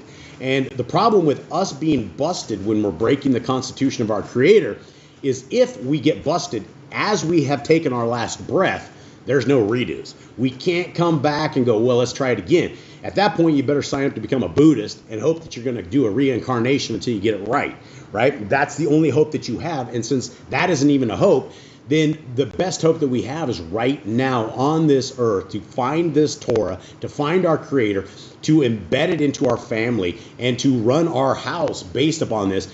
And for those who don't and have never run Torah through your house and had this as your house doctrine, everything will change, right? Everything changes. It's not a fast change, but it is definitely a change where the entire family starts changing. And it's just how it is with the Torah life. There you go, fellas. Respect your elders. These people are the people of the gray hairs, the people that have gone through life, have done through life, and we're supposed to respect them. We're supposed to heed their wisdom, we're supposed to heed their knowledge, and they are supposed to guide us in the way of the Torah. They're supposed to bring up the new generations, the younger people, in the way of the Torah. They have correct weights and measures. Everything we do is supposed to be balanced, supposed to be fair, supposed to be just. And we are having incorrect weights and measurements. We are ripping people off. Do not walk in the manners of the nations. They're unholy people. They don't keep the Torah. They don't love Yahuwah, and we should stay away from them. Keep the Feast of First Fruits, Shavuot, Omer Count, Pentecost. This feast is when your crops are all finished and the feast comes around. You are to give the first of your crops to Yahuwah. It is supposed to be a sacrifice to Yahuwah. Keep the Feast of Trumpets, Yom Teruah. It's how we blow the shofars and we call out to Yahuwah. Keep the Feast of Sukkot, Shemi Etzeret. It is a 7-day feast where you are to be outside in booths. If you blaspheme in the name of Yahuwah, you shall be put to death. As Yahuwah's name should be held in the highest regard, as it should be holy. If you were to blaspheme the name, you were to be taken out and stoned. If you kill your neighbor's animal, you must give him another. If you were to kill your neighbor's animal or accident on purpose, you kill it without his permission, then you have to give him another one to replace what you took from him.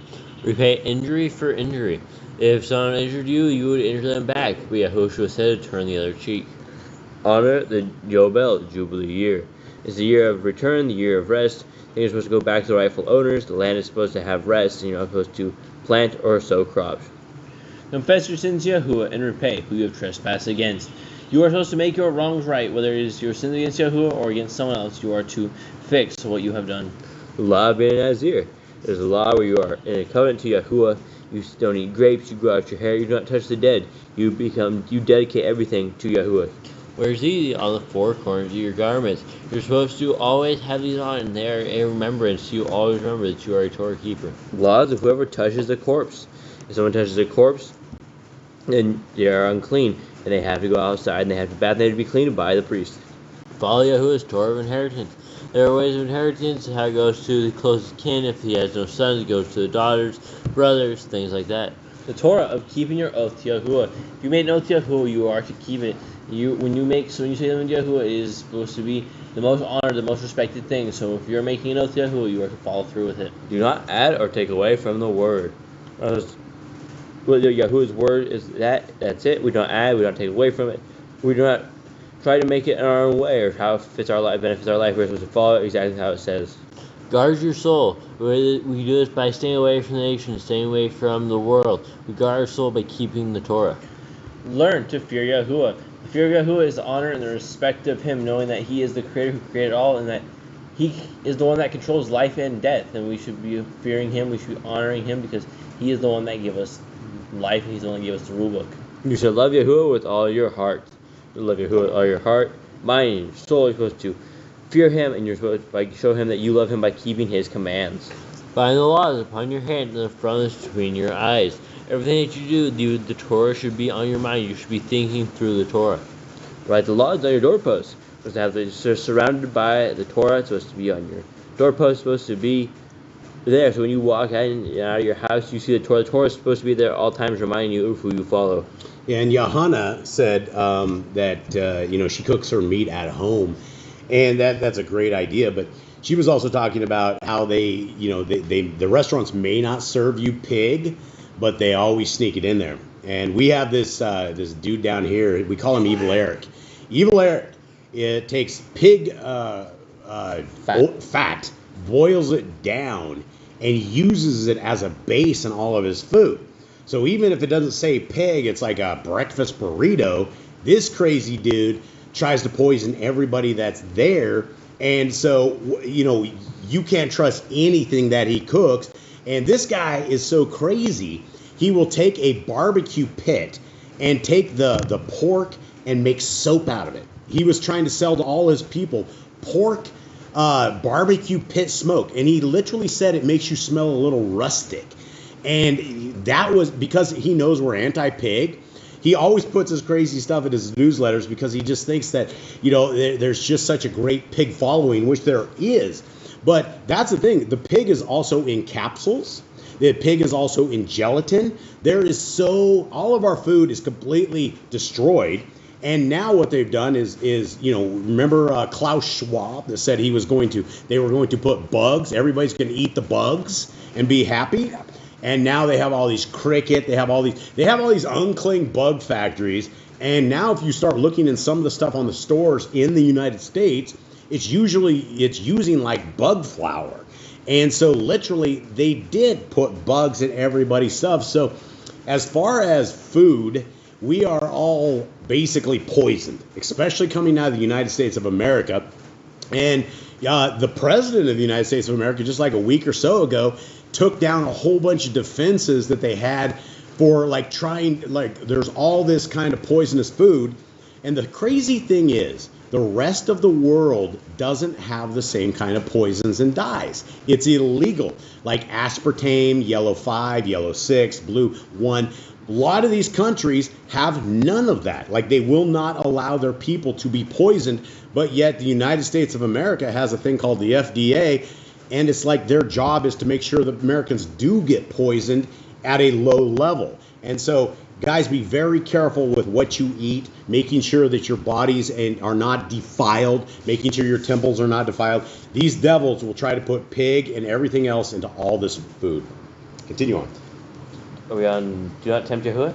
Probably. Sounds like a good one. Do not tempt Yahuwah. We're not supposed to tempt Yahuwah into hurting us or punishing us. We're supposed to obey His commands. If we start breaking His commands, that's tempting Him.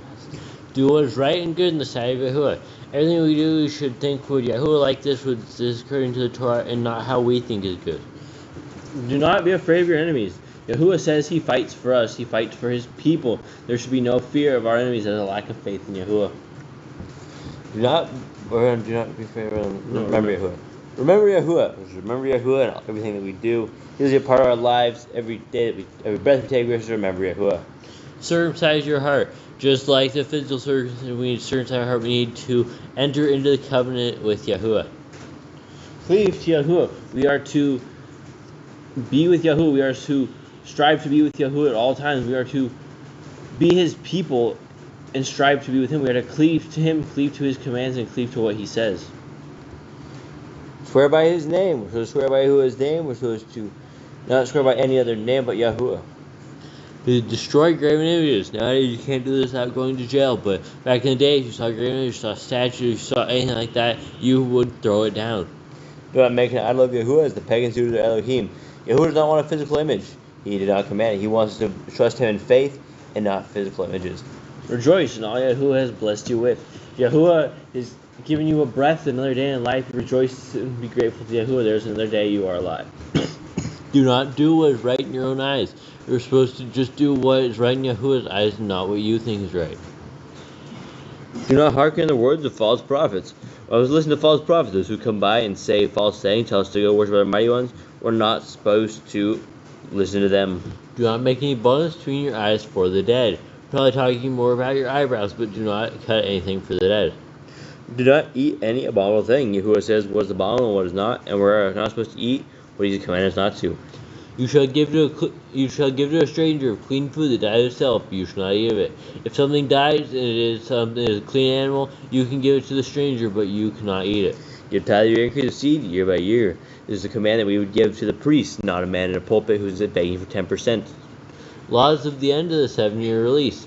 This was things like you would let go of slaves and some debt and other things every 7 years. All right, so let's double X this guy, the guy that's in there that's talking real quick.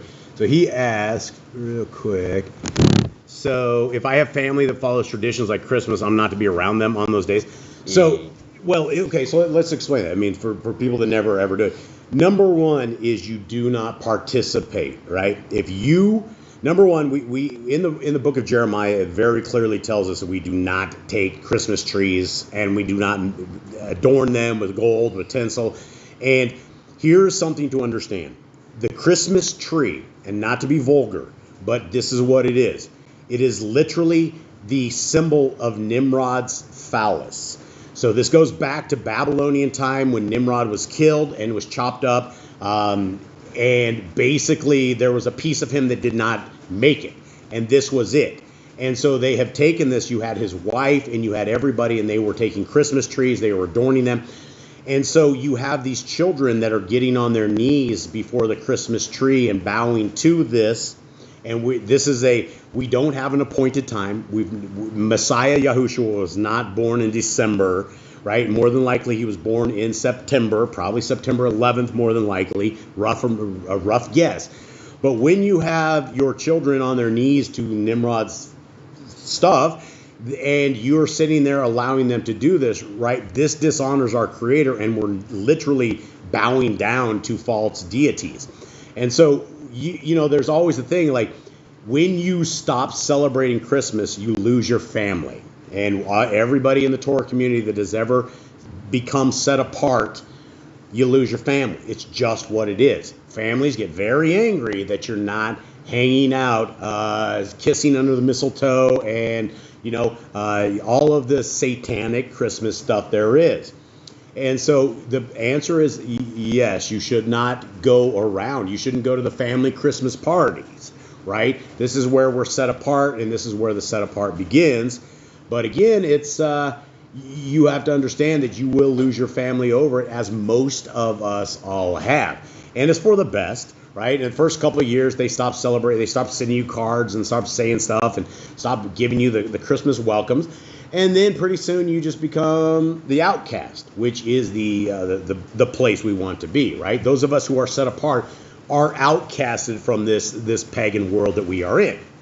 And so you wouldn't want to go do the celebrations with them. Go the day after Christmas. Right? Go the day before. Don't say Merry Christ Mass, right? I mean, every last bit of it is satanic, and when you look at the origins of it, it's tough.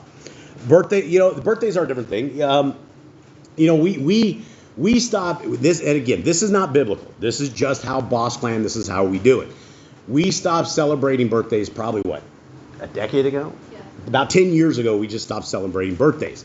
And it came to the point where we were like wondering, is this a, we're putting a little hat on the kids, and, it's a big thing. And, we decided that it was probably not in the kids' best interest to have all these gifts and have all this stuff and it just be like such a big day, because every day is a gift from our Creator to us. And so every day is really a birthday because our Creator has let us live. And so we'll give a big hug, a slap on the back, congratulations, we're really, really happy you're in our life. But as far as like, do we have a party? Do we give gifts? Do we do anything like this? We don't, and we haven't. Is there anything in scriptures that says we shouldn't? There's no commands that say we should not do this. And I'm sure a lot of people have a lot of different views on this point. We decided not to because we want to give every day to our Creator versus having a day where we sit like a little king and, it's all about us. And so that's how we do it, right? I hope that helps. Definitely. And like Sister Barb says, separate the wheat from the tares. And that's the whole point, right? When you have wheat and you have tares, you got weeds, right? Excuse me. All of us live in the weed patch. We all live around everywhere we look. It's satanic, it's pagan, it's gross, it's not a Torah-based world. And so as we separate ourselves, the people that we stick around gets less and less and less. Which is why it makes these gatherings that we can get like right here amazing, right? Because I know all of you guys out there are, huge commandment keepers. We love the Torah. We love our Creator. We love our Messiah. We want to be a part of the future and not be a part of the future of hell. So, continuing on. Okay, all right, let's roll. We're on the end of the 7-year release. Every 7 years, stuff's supposed to go back to the original owner, land, people, slaves supposed to set free, supposed to be released of everything, and debts as well. Do not borrow from the nations. If you are to borrow something, take it from borrow from people who are one of the people of Yahoo. Do not go into debt. Do not go into debt by the nations. Do not harden your heart, nor shut your hand from the poor. If you see someone poor, you're not supposed to turn away from them. You're not supposed to close your hand. You're supposed to help them because you never know when that might be you. Guard month 1 of Yahuwah's calendar. This is the first month. This is the first from the beginning of the feast. This is an important month for Yahuwah. Yahuwah loves this month. 3 times a year, all males are supposed to appear before Yahuwah. Appear before Yahuwah during the feast times to show that we are loyal, that we are His people, and that we are still keeping His feasts. You should make judges and officers in all your gates. In a Kodesh land where everyone is keeping the Torah, there would be judges and officers who knew the Torah, so they could rightly rule when things happen. Do not plant Asherah poles near the altar. You should not be planting Asherah poles at all, but if you plant it near the altar, this was a penalty. This was a death penalty. There must be 2 or 3 witnesses when there is a matter to be established. When people come before the judge and tell them this person is sinning, there have to be 2 or 3 witnesses. It couldn't be by the mouth of one person. Hearken to the prophet Yahuwah has chosen. If someone comes by and says they're a prophet and what they say comes true, listen to them. Prophet test of Deuteronomy. Yahuwah has a prophet of Deuteronomy tell us if someone's a prophet or not. Do not remove your neighbor's property line. If you have a certain set property line, do not sit there and remove it. Do not try and make unfair weights and measures. Do not defraud your neighbor. How to deal with the false witness among Torah keepers. There's laws how to deal with people that are lying, trying to get other people punished for sins that do not exist. The first child get double portions because they are supposed to be the leader. When the parents are gone, they're supposed to help the family, take care of things. If things go bad, they're to help the others. If your brother's cattle are close or lost and you find them, you must return them. If you find something that does not belong to you, it belongs to your brother, you bring it back to him. A woman should not wear what pertains to a man, nor a man wear what pertains to a woman. This is an abomination to Yahuwah. This was something Yahuwah wants us to be. He wants men to be men and women to be women. If you find a bird's nest, the mother and the babies or eggs, take the babies, but not the mother. This is so if you were to take the mother, the eggs, or the babies, they would just be helpless and they would die there. But if you take the babies or the eggs, the mother could go and make more. If you build a new house, the flat roof that you lived on, you must put a railing around it. Those people that have flat roofs, and back in the day it was very common, people would live up there and sleep up there for an extra room. And sometimes people would fall off, so they had to put a railing on it so people didn't fall off. Do not be a prostitute. You're not supposed to sell your body in this way. You're not supposed to do this. This is dirty money. This is unholy, and this is an abomination. Do not use dirty money. If you somehow get dirty money, if you were doing something bad and you still have the dirty money, get rid of it. Do not use it. A lot of divorce. There was a lot of divorce. A man and woman no longer live with each other and they can't make it work. Then you have write a letter of divorce and they go to separate ways and never come back to each other. Not take a person's millstone for a pledge. Back in the day, this was all the people had to make their flour. This is the only way they had to make their meals. If you took their millstone, went for a payment, you basically make them go starving. Do not oppress a hired servant that is poor and needy. You are supposed to pay. You're not supposed to oppress them. You're supposed to pay them. You're supposed to help them. You're not supposed to hurt them because if they're already poor and needy, what good is oppressing them do when they're already down? If you lend your brother, do not enter his house to get your payment. He must bring it to you. Return his clothing before sunset if that was his pledge. If someone borrows something from you, do not enter his house. Do not break into his house to get it. Let him return it to you. Do not. Every man shall be put to death for his own sin. If the children are not put to death for the father's sins, and the father is not put to death for the children's sins. Don't go back for the forgotten sheep in the field, neither for the stranger, fatherless, and the widow.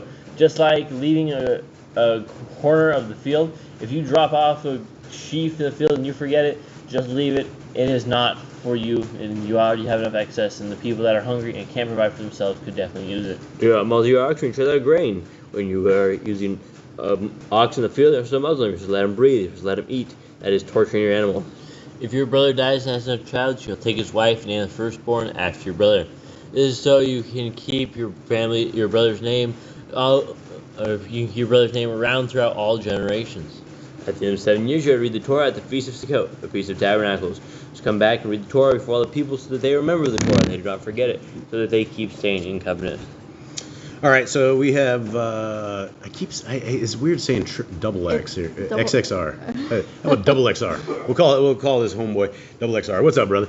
Okay, another question I have, older children, 11 and 16 boy and girl. I tried to teach them about Torah, but unfortunately their mother tells them it's bad. We don't have a good relationship with them. Yeah, this is a tough thing, guys. This is, a lot of times this same incident happens with families that are like together, that there's a whole family together, and one of the people in the family finds Torah and the other people don't want to do it. And so over the years, the advice that I have given to families and where to begin is simply by picking up the book and reading it. And so this is the greatest thing that you can do, even for young marriages, even for the spouses that don't want anything to do with scriptures, right? Read a chapter a night. Start in Genesis. Start with Genesis 1, and as a family, go through it. Read it. And the thing about scriptures is when you guys read scriptures, they're not complicated, right? When you start at the beginning and you go all the way to the end, it's like a story. It makes a lot of sense. Where people get confused and where people are like, well, the Torah must be bad, is they never read it, right? And so when you never read something that you have made a judgment on, that is a very dangerous precipice, right? This is a dangerous cliff that we are looking over and just about to fall off. And so when we have children, when we have spouses, and if you have time with them, this is nothing that you can say, go read your Bible, go read chapter 1. This is something where dad sits down with the kids, and before you guys go to bed, for as much time as you guys possibly can, if you're only with them for once a week, once a month, once a year, sit down with them and read the scriptures. The next time you get to see them again, discuss the chapter you did before and go to the second chapter, right? There's no reason to rush scriptures. There's no reason to force scriptures. And that's the one thing is, the Torah of our Creator cannot be forced. It cannot be forced. This is a pure decision-based system, right? You decide that the laws of our Creator are good for us, and they seem logical. And when you see the logic, when you see the health, when you see the spiritual health, when you see the family health, you're like, wow, I want to keep this. I want this for my life. It's nothing that when you have older kids or it's a process. There's nothing that just clicks. There's nothing that is just going to be easy. A lot of it is simply educating ourselves so that as we are trying to lead our families, even if they're not immediately with us, even if they're as wives, things of this nature, yeah, and that's the thing, my brother. This is why in scriptures it talks about unequal yoking which is a disaster when it comes to family. Frank of Yahuwah. My wife now cringes when she hears the word. The darkness has filled her. It happens, right? It literally happens. The last thing the devil ever wants anybody to do is to keep Torah, right? You can do anything else in this world, and the devil probably doesn't care.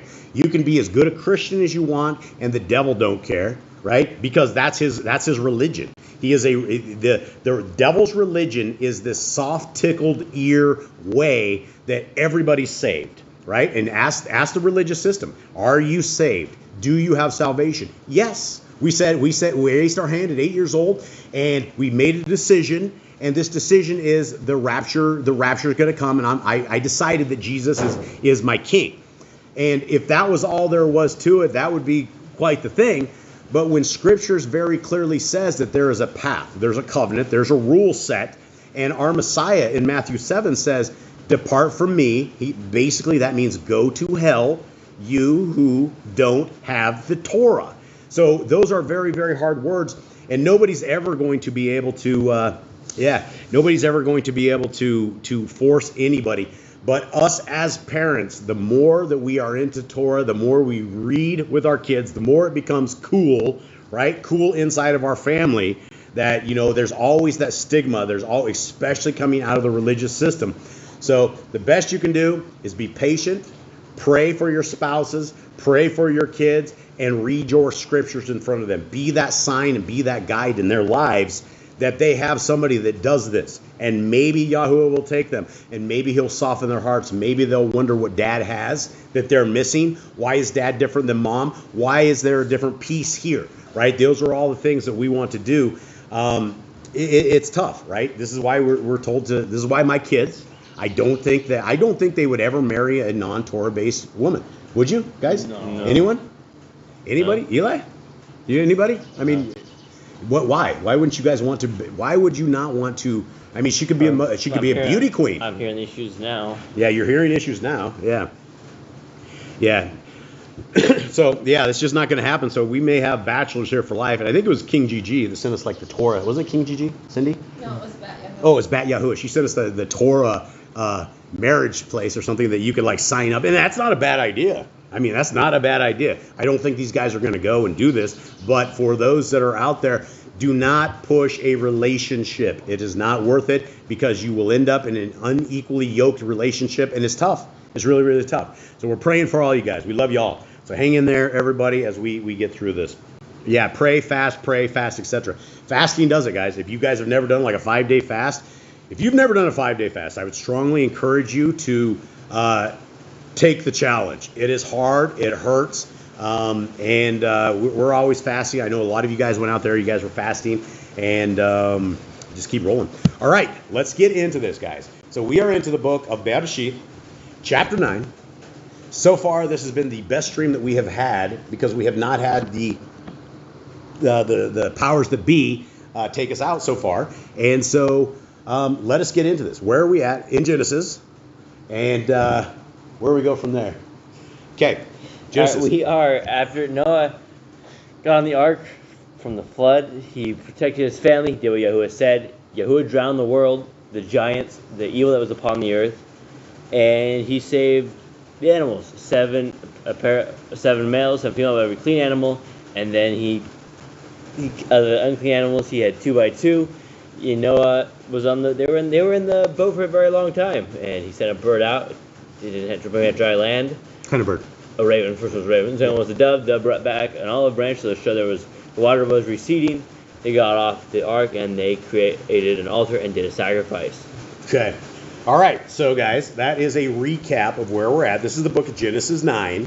And these are great readings, right? And so as you guys who are parents that are struggling parents, or you that are just struggling as all of us, right? There's no better place to start than Genesis 1. And so, you can read. It doesn't take much to actually read through the Bible. A lot of people think it takes years. It doesn't take years. You can do it in a couple of months, depending on what you're reading, whether or not you're intrigued.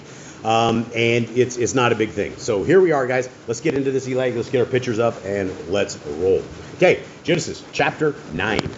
And Elohim Barak blessed Noah and his sons and said to them, bear fruit and increase and fill the earth. Now, there's something to discuss right here, right out of the gate. What do you got? I wanted to go to verse 3 before interrupting, but Okay. here we get the same exact commands Adam and Eve have been given since the beginning of time. And Right. Yahuwah could have given a brand new set of commands. He could have given something brand new. But ever since the beginning of time, the commands have always been the same. Yahuwah has never changed his commands. He's always had bear fruit and increase, subdue the fish and animals, don't eat the blood, eat the clean food. This has always been his commands since the beginning of time, and it will be the commands until the end of time.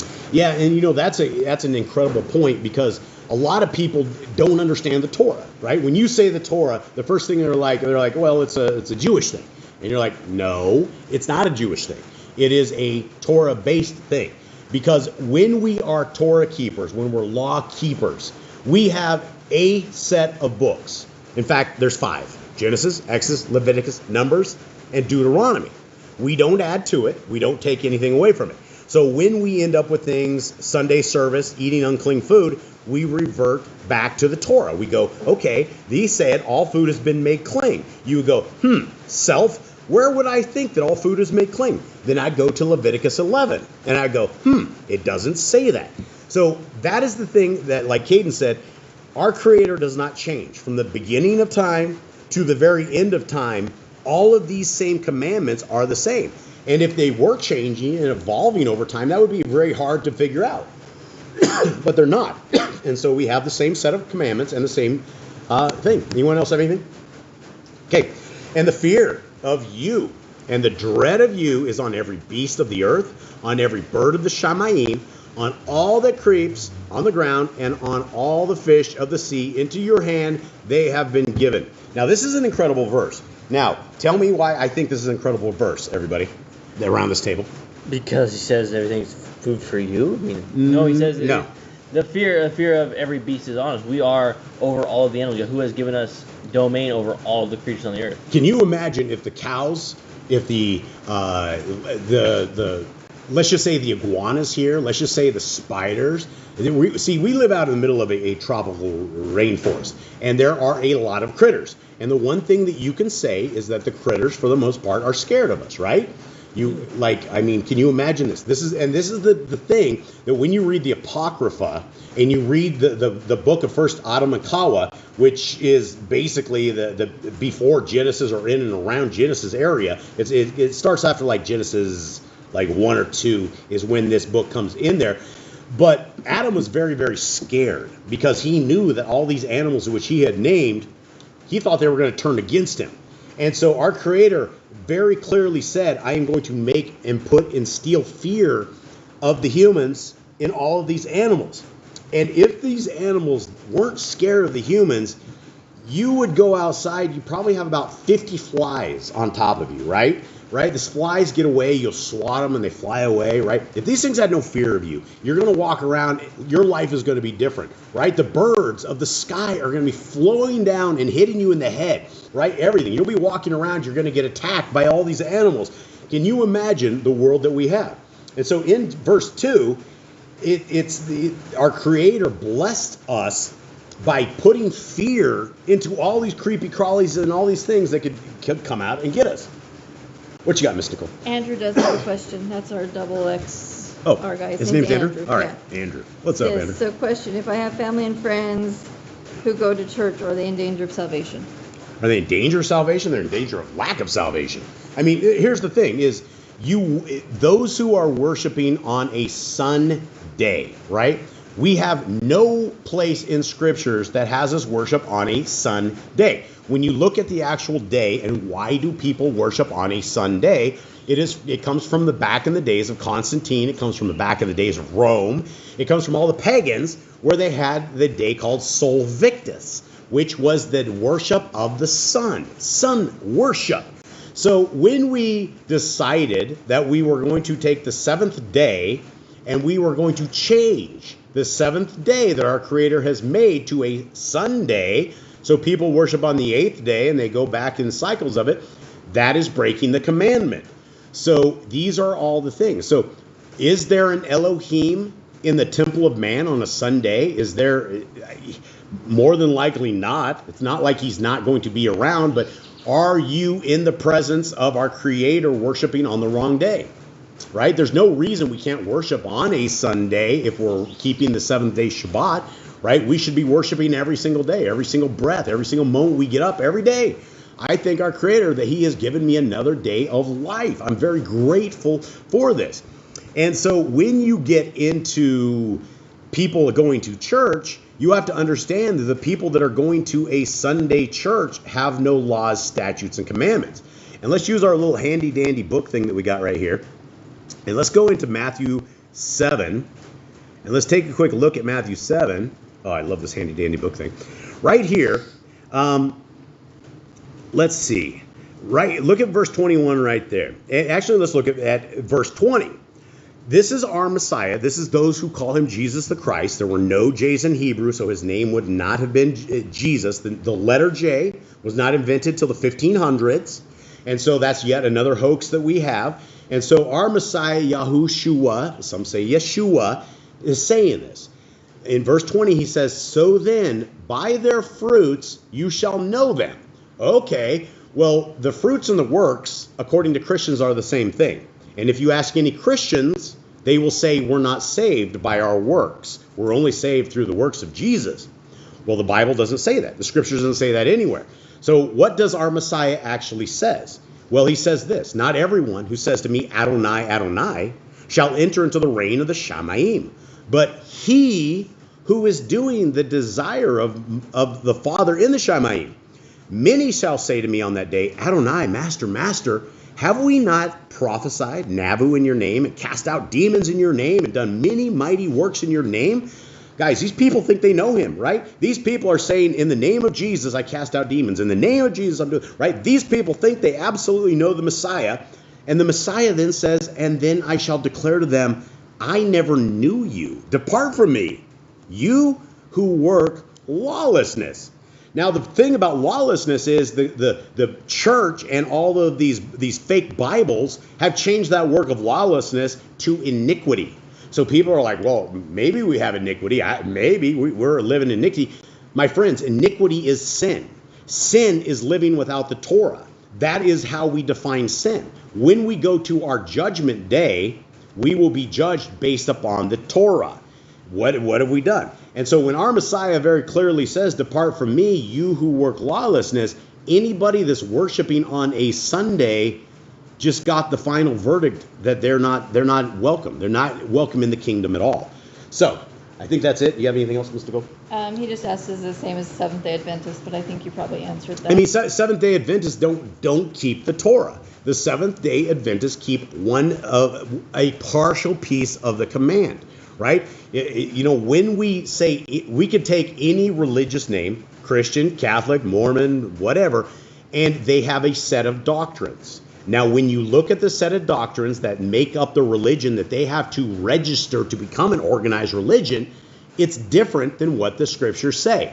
And so Seventh-day Adventists, they may keep the Shabbat, but they don't keep the rest of the Torah. We've dealt with Seventh-day Adventists before. They don't even know what the Torah is by their own words. So, yeah, a lot of people are going to be even shocked when our Messiah very clearly kicks them to the curb. Okay, continue on. Anna has another question. All right, what do we got? She says, if we make a decision to follow and keep commands, is it because Yahuwah ultimately knows or chose us?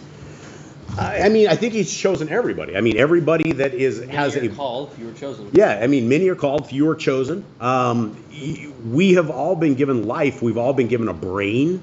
All of us can articulate. And the problem is nobody wants to pick up the Bible. It's something of taboo, right? It's something that, oh, yeah, blah, blah, blah, blah, blah. And when people read it as a material manual for life, it becomes different than their religious system. And that's the difference. I do not believe that I am in a religion. I don't say that I'm a religious guy. I'm a Torah keeper. And that is a guide for life. That is a life decision. That's not something that, you raise your hand and say, I'm a Torah keeper. It's that the commands that we went over, the 157 commands, we have acknowledged these as our rules for this life, and we will not break them to the absolute very best of our ability. Okay, so let us get rolling into this next thing. Hopefully that works. So, yeah, we love you guys in the chat. This is why chat's amazing. We're on 3. Okay, we're on 3. Every moving creature that lives is food for you. I have given you all as the green plants. This is a problem. This is interesting. This is a problem verse. Why do you know this is a problem verse? Because every moving creature? Because the Christians have run this absolute command, and they're like, well, this means pig. Every moving creature lives as food for you. Number one, were they eating? We're to this point where we're eating meat. No, this is what I was going to say. I think the people of Yah at this point were living a plant-based lifestyle. They were living in the only people that were eating meat and things were the giants, which is why it was so foreign to them. This is why Yahuwah at this point says, eat the meat, or else they would have already been eating it. This wouldn't even have to be a command. And I want to specify this, guys, because in this other book, it's called Leviticus 11. It's, let's see, where I go back here. Leviticus 11 very clearly gives us the definition of what is food and what is not food. This entire chapter right here very clearly defines what food is.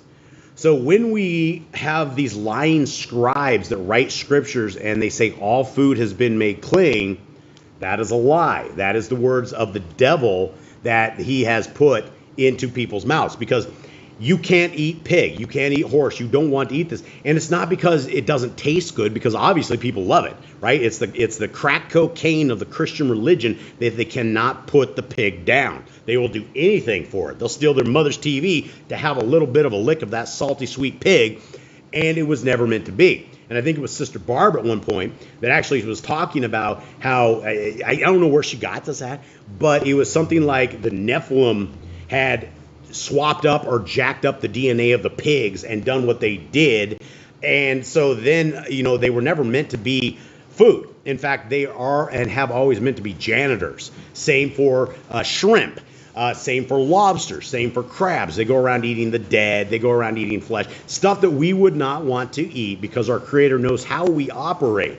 So when we get to verse 3 in chapter 9, we have to make sure that we don't just go, okay, well, pig is good, because you can't stop right here. All of Scriptures is part of the goal. And that's why when we pick and choose, like the Christians will go into Paul's writings, and all of a sudden Paul has everybody free. There's no Torah, there's no nothing with Paul. And so we have to make sure that we are abiding by all of the Torah and just not some of it. Grab our pictures, Eli. Okay. All right, here we are. Let's, verse 4. But do not eat flesh. Get pictures. But do not eat flesh with its blood, with its life, its blood. Okay. It very clearly talks about blood. Let me do 5 and then we'll talk about the blood. But only your blood for your lives I require. From the hand of every beast I require it, and from the hand of man, from the hand of every man's brother, I require the life of man. Okay, so blanket. In verse 4, it says, do not eat flesh with its life. And then it defines what it means with its life. Blood. There is life in the blood. We are told over and over and over, we do not eat the blood.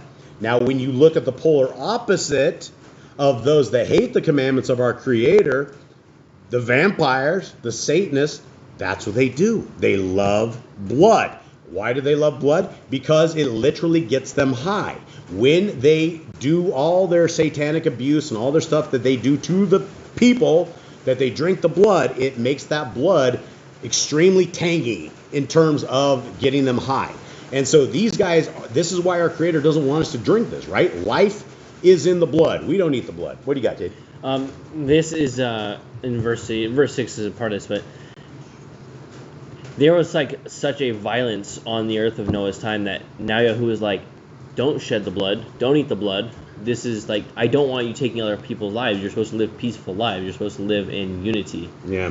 And one thing that you can look at here, right, when it says in 5, but your blood for your lives I require, only your blood, right? If you go and kill somebody, if you drop a bomb on somebody, if you're part of an army that's dropping bombs or whatever, you are bleeding them out. You might be the nurse sitting at the station and servicing the guys. You go service them. They go out there, get in the planes, and go bomb a little school of girls. That blood is on your hand, right? You can't just say I wasn't part of it. You can't just say I wasn't part of a genocidal maniac, child-killing people, right? You were part of it. And this is the problem. You can't just say, okay, you're taking your paycheck from this. And if our Creator has said that the blood of all these people is required of you, even if you're not dropping the bombs, you are enabling those that are dropping the bombs, and we're all going to be guilty of this, right? Life is very precious to our Creator. And I don't think our Creator, if you're a Satanist, I don't think he hates you less than that. You're all his creation. It's like any parent that has a kid. Your kid may go way off the deep end. He may go like completely off, but he's still your kid. You still love him. And you don't want what is happening to them, but you just don't like it. And so it's very important that we get in Torah and separate ourselves from the nations. We stay away from things like this. Continuing on, 6. Whoever sheds man's blood, by man his blood is shed. For in the image of Elohim has he made man. As for you, bear fruit and increase. Bring forth teemingly in the earth and increase in it. Again, he says this. He repeats the very first command. And if you go through all throughout scriptures, it's always the same. It's always bear fruit, increase, follow my Torah. Bear fruit, increase, follow my Torah. Yeah, and we live in this world where it's a polar opposite, right? We don't bear fruit. We have abortion clinics and we don't increase. And, this is the first time in decades and decades that they believe that the world's population went from 9 billion down to 8 billion. So in the course of about 5 years, that big 9 billion number, somehow we have lost 1 billion people. And it makes a lot of sense when the powers that be are always trying to get you to put stuff in you, right? They're always saying this is going to protect you. This is what you need to do. And now there's 1 billion people worldwide that are gone. So this is why we should be very astute. And let me put this up on the screen again, guys. Again, we're not coming, if YouTube boots us on this thing, this is where you guys want to go to listen to the rest of it. If you guys want to get in the rest of this conversation and we're too hot for YouTube, then come at yahscriptures.com and it will keep streaming and it will keep streaming and it will never die. So let us continue on with this. 7. As for you, bear fruit and increase. Bring forth teemingly in the earth and increase in it. And Elohim spoke to Noah and to his sons with him, saying, And I establish my covenant with you and with your seed after you, and with every living creature that is with you, of the birds, of the cattle, and of every beast of the earth, with you, of all that go out of the ark, every beast of the earth. Okay, there's a lot to take into this. Gentlemen, why did our Creator just make a covenant with the animal? And I think we discussed this in our things to note. Why did our Creator make a covenant with Noah and his family, with all his seed after you? And for those of you guys out there, please understand that you guys, we're all the seed of Noah, right? There could be no other seed. At some level, we're all related. It all comes back to the tippy top. And so when our Creator says he's making a covenant with Noah, with Shem, Japheth, Cam, and you, all of us, right? We are the seed after these guys. And so why, gentlemen, at the end of 10, why did he make this covenant with everybody? Because these people obeyed him, and these people were the righteous people. Well, what did this covenant ensue? Right out of the gate, we have a rainbow. We haven't really talked about the rainbow, but the covenant is included. Let's not do a kill. Let's read this first, and then we'll go into it. And I shall establish my covenant with you, and never again is all flesh cut off by the waters of the flood, and never again is there a flood to destroy the earth. Okay, so all the animals got in this covenant. What do we know from this verse? What can we depend upon from this verse? That he'll never flood the earth again and get rid of everything. Yes, everybody's not going to die by water. Now, there could be a billion other ways that we could definitely end up dead, but this is not a way that our Creator is going to do this. 12. And Elohim said, This is the sign of the covenant which I make between me and you, and every living creature that is with you, for all generations to come. I shall put my rainbow in the cloud, and it shall be for the sign of the covenant between me and the earth. And it shall be when I bring a cloud over the earth, and the rainbow shall be seen in the cloud. And I shall remember my covenant which is between me and you and every living creature of all flesh, and never again let the waters become a flood to destroy all flesh. Okay, well, we live in a world where they've absolutely corrupted the rainbow. I mean, I don't even have to get into a discussion on it. You guys all know the people that are the rainbow people. And back in my days, it used to actually be the hippies. It didn't actually used to be the sodomites. It used to be the hippies. They called themselves the children of the rainbow. And they were like, we are all children of the rainbow. They came to my school, a whole bunch of hippies, and played the thing when I was a kid. They literally did. They had an assembly. They called us out there, and these guys were all up there, and they were the hippies. That was the first introduction I ever had to hippies and the singing this. But what we have is we have an everlasting covenant, all of us. So we know we're not going to get flooded. We know that our Creator is not going to destroy the earth in this same way. 17. And Elohim said to Noah, this is a sign of the covenant which I have established between me and all the flesh that is on the earth.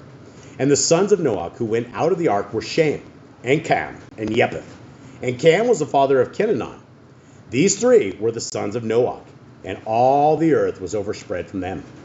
And Noah, a man of the soil, began and planted a vineyard.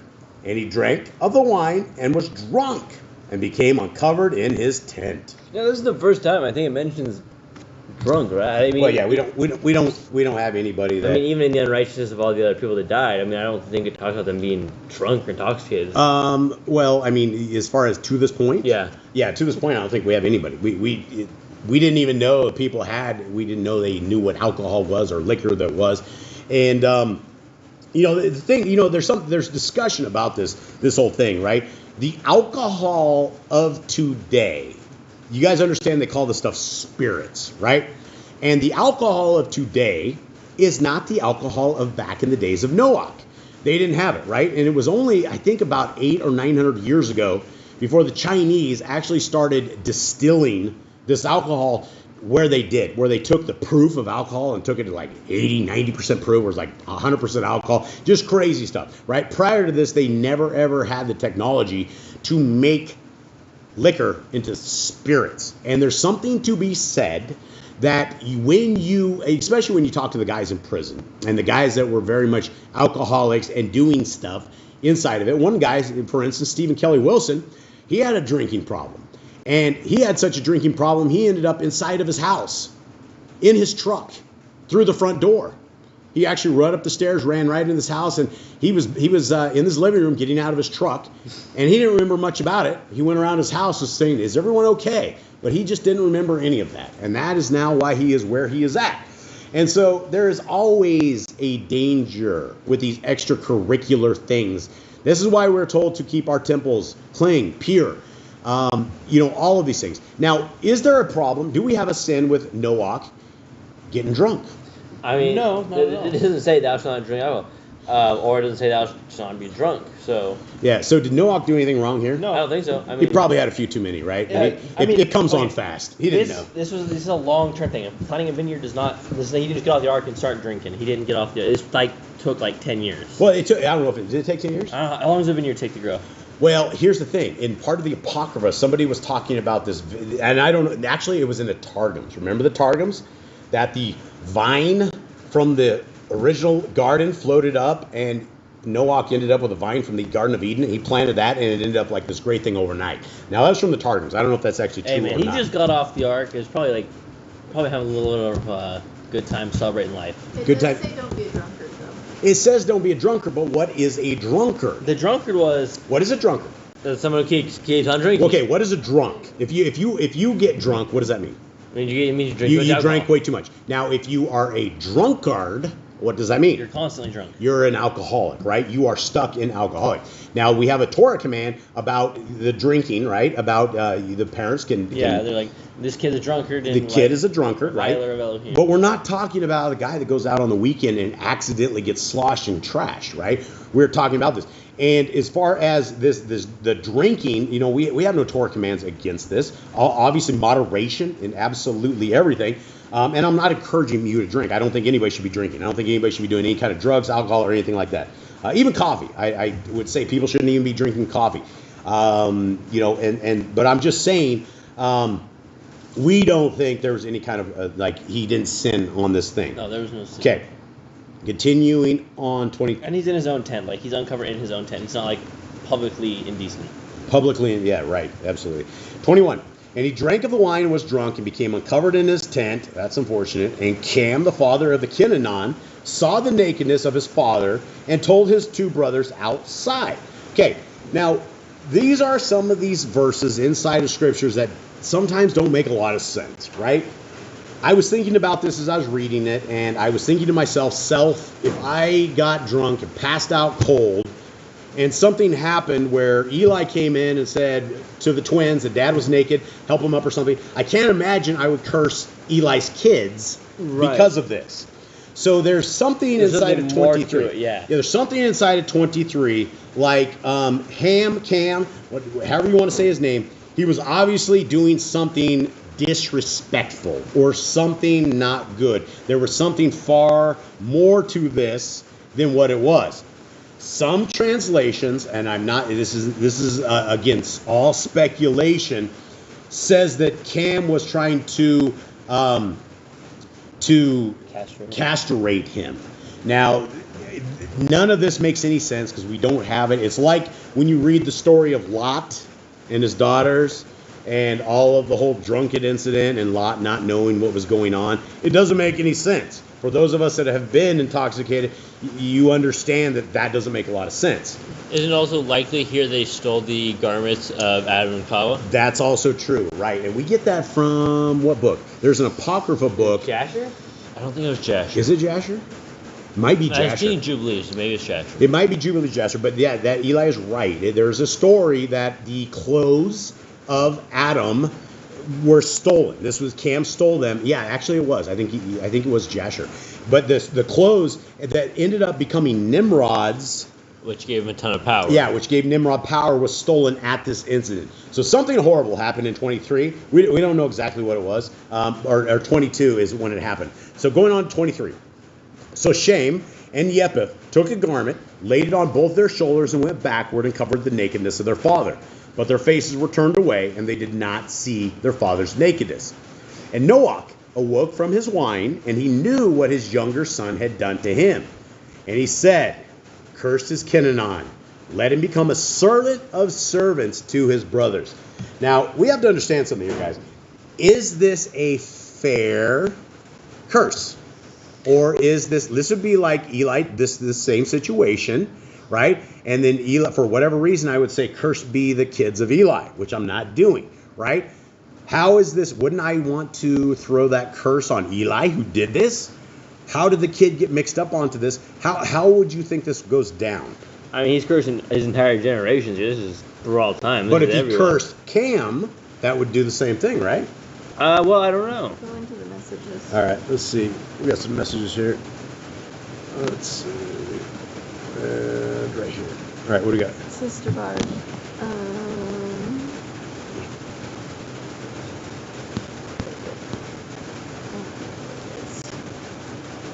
Careful, don't knock it off mine. I don't know where it's at. Okay, what's she say? But she says, to uncover his nakedness was saying for a sex act or visual of his female property possession servants. So, okay, let me see that again. Read that. It says, where's that? To uncover the nakedness was saying for a sex act or visual. And we've heard that before. We've heard, sorry, shut that off. We've heard that before, that there was something indecent that happened, and that would make a lot of sense. And there's a lot of times there's these stories that we don't know. We're going to have to wait till we get and figure out what happened. But obviously Cam, that generation, without a shadow of a doubt, that's the giant generation. And there's something also to be said that Cam wasn't of the mother of Japheth and Shem. There was a different thing. And according, again, to Apocrypha, there could very well be giant DNA mixed into Cam right out of the gate, which explains why the giant DNA came in the sons of Cush, all of the kids from this line. So there's a lot to be considered in all of this. Okay, let's continue on. 26. And he said, Baruch be Yahuwah, the Elohim of Shem, and let 𤤄𝐄𝐅 become his servant. Let Elohim enlarge Japheth, and let him dwell in the tents of Shem, and let 𤤄𝐄𝐅 become his servant. And Noach lived after the flood 350 years. So all the days of Noach were 950 years. and he died. Long life. It's a long life, and I would say the end, but this is not the end, because when you read, I think it's the book of Jasher, it continues on after this. There were some problems. The giants came back. People started serving all these demons. The demons were after all of Noach's kids. He had to get a bunch of the demons bound, and still there was like 10% left that are here to destroy us and to take us. So there's a lot of stories in all of this stuff. But all right, let us get into that. Anyone else have any other questions? We do have a question from a new person. His name's Jim. Hi, Jim. And it says, do you guys think if we pray out loud that the enemy can hear and go and disrupt in order to decree our trust with Yahuwah? But if we pray inwardly, the demons can't hear. Just wondering what you think. There's a lot of questions. I remember something a long time ago where people were talking about, can Satan read your mind? And there was a lot of discussion and debate on that. And I don't have an answer for it. And what I would say is that none of us should live in fear of the enemy, right? Our enemy is always going to be the supernatural demons and devils and the sons and daughters of the fallen angels, right? Those are the ones, the nemesis who are there. And just like, saying things out loud, I think there is power in the words. And, when you feel confusion, when you feel like there is an extracurricular force that is affecting your prayers, that's where we need to get more vigilant into this. I definitely wouldn't be worried that the devils and demons are able to hear us, because, they can see our actions. They can see our fruits. They wouldn't necessarily need to read our thoughts to know who we are and what our weaknesses and things are. The one thing that the devil doesn't want us to do is pray. And that is the one thing that us as humans have, is a direct line of communication to our Creator, right? And that is something that we don't know if any other animals have it, but we do know that is something absolutely special that comes to us. Jake? And he asked about the prayers being disrupted by the demons and creating problems with trust with Yahuwah. I don't think that's possible. I don't think the demons can disrupt it. But if you pray to Yahuwah directly, then I don't think the demons can stop your prayer from getting to Yahuwah. I would imagine, depending on your prayer, that they may scatter, right? Like they're not going to want to be in and around something, especially if you're deep in prayer, you're pleading, you're talking. I don't know so much, and at that, rebuke them, rebuke these things, and kind of go from there. All right. What'd you say? I can't see it. I can't read it. I know, you gotta move it. Yeah, that's what they say, Rick. That's the story that goes down, and we've discussed this story quite a bit. The story of Lot and his daughters. Definitely alcohol was involved, but the way the story supposedly went down, it's an interesting thing for thought, for sure. All right, what did the gal say? She said, yeah, because Yahuwah created everything with words, so words have power. Words have power. Yeah, absolutely. Words have power. That's why we're not supposed to mention, mighty ones' names and things of that nature. Okay, let us get into this. We're moving. We're going from the book of Genesis. We're moving to the book of Joshua. Actually, let's go into this real quick. Let's see if there's anything. We talked about this one. Let's talk about this, boys. What does the rainbow remind us about the character of Elohim? Well, I remember he keeps his promises, for one, and he creates covenants with those who are righteous. Yeah. Anything? You guys? Anything else? Okay. Why is the rainbow a sign from Elohim to humanity instead of humanity to Elohim? Because Elohim wiped out all the earth, so if Yahuwah would do that whenever someone was unrighteous, then they would fear in a different kind of way. What promises of Yahuwah are completely unconditional? I would say that's, I guess define the word unconditional.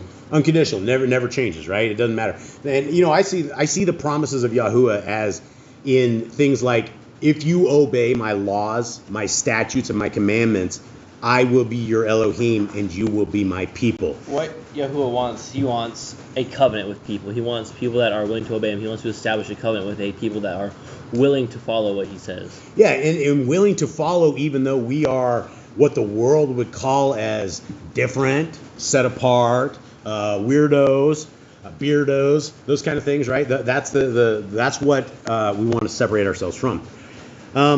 We talked about this one as well.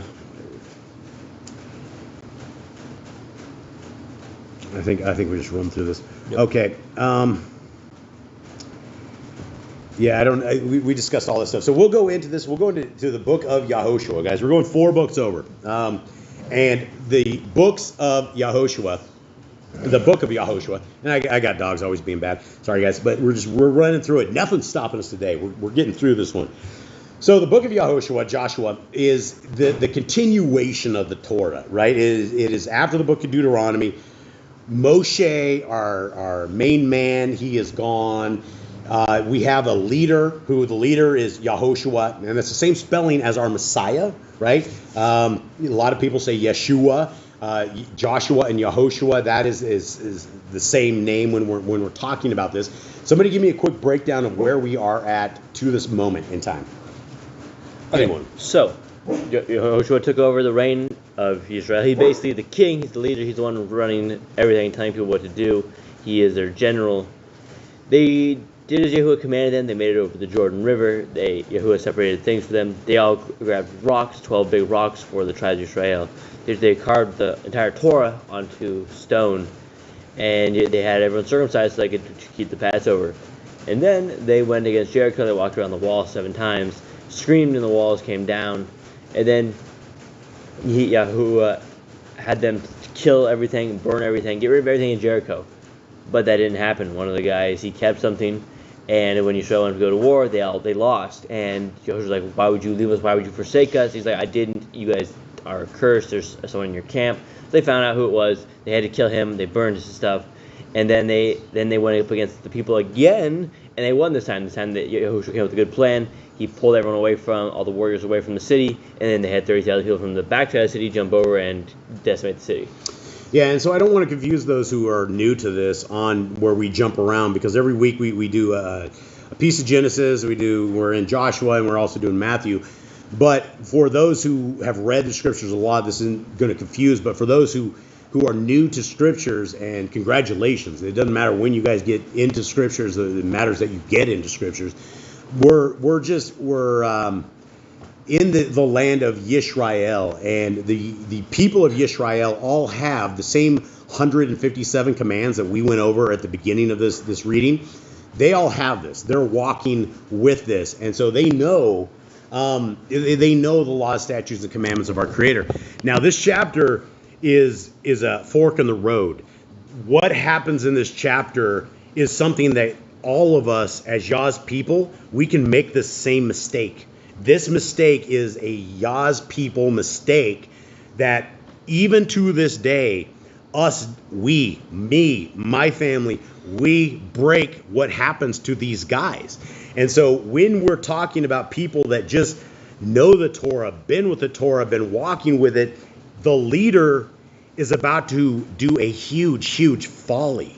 And we have to take this example from what Yahushua does wrong, and we have to apply this to our lives so that we absolutely do it right. And this is what Scriptures is about. It's about looking at the past, looking at our forefathers, all of the people who came before us, and see how they did it. We get to live their life based upon the Scriptures that have been written, and we can simply adjust our lives trying to find a better way and a better path, and that path is always the Torah path.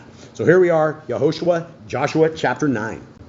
Yeah, pitch, Eli? Yeah. And it came to be, when all the sovereigns, when all the kings, or the people who were beyond the Yarden, in the hills and in the low country, and all the coasts of the great sea toward Lebanon, the Kittite, and the Amorite, and the Canaanite, and the Perizzite, and the Kewite, and the Jebusite heard, they gathered together to fight with Yahushua and Yisrael with one accord. So now we just made it out of Jericho. They just went up to the city of Ai, and now they have all the kings all around them who have decided it's game on. It is time to deal with these people. And the inhabitants of Gibeon heard what Yahushua had done to Jericho and Ai, and they acted slyly and went to and pretended to be envoys. And they took old sacks on their donkeys, old wineskins, torn and mended, and old and patched sandals on their feet, and old garments on themselves, and all the bread of their provision was dry. It was crumbs. So we had our very first playwrights, right? We had our very first theatrical movie that we've ever had where a whole bunch of people dress up as something they are not and doing this. So we have the people of Gibeon, right? The Gibeonites. And they went and they took all their clothes, their good clothes off, and they put on old stuff, holes. They took their old sacks. They had wine skins, and you can't reuse wine skins because they break. They sewed them up. They had old sandals that were patched. These guys look like people. They're wanderers, vagabonds, right? And all the bread and of their provision was dry. It was crumbs. Everything. Their clothes, their food, their look. They probably threw some dust on their face. And they went to Yahushua to the camp at Gilgal and said to him and to the men of Yisrael, we have come from a far land, and now make a covenant with us. But the men of Yisrael said to the Kewites, it could be that you dwell in our midst. So how would we make a covenant with you? So the very first clue that these guys had was right here in 7. They almost got it. This is where they could have stopped what was going on. They could have done this. But they have that thought in their heads. They're like, well, how can we make a covenant? You could be the people that dwell around us.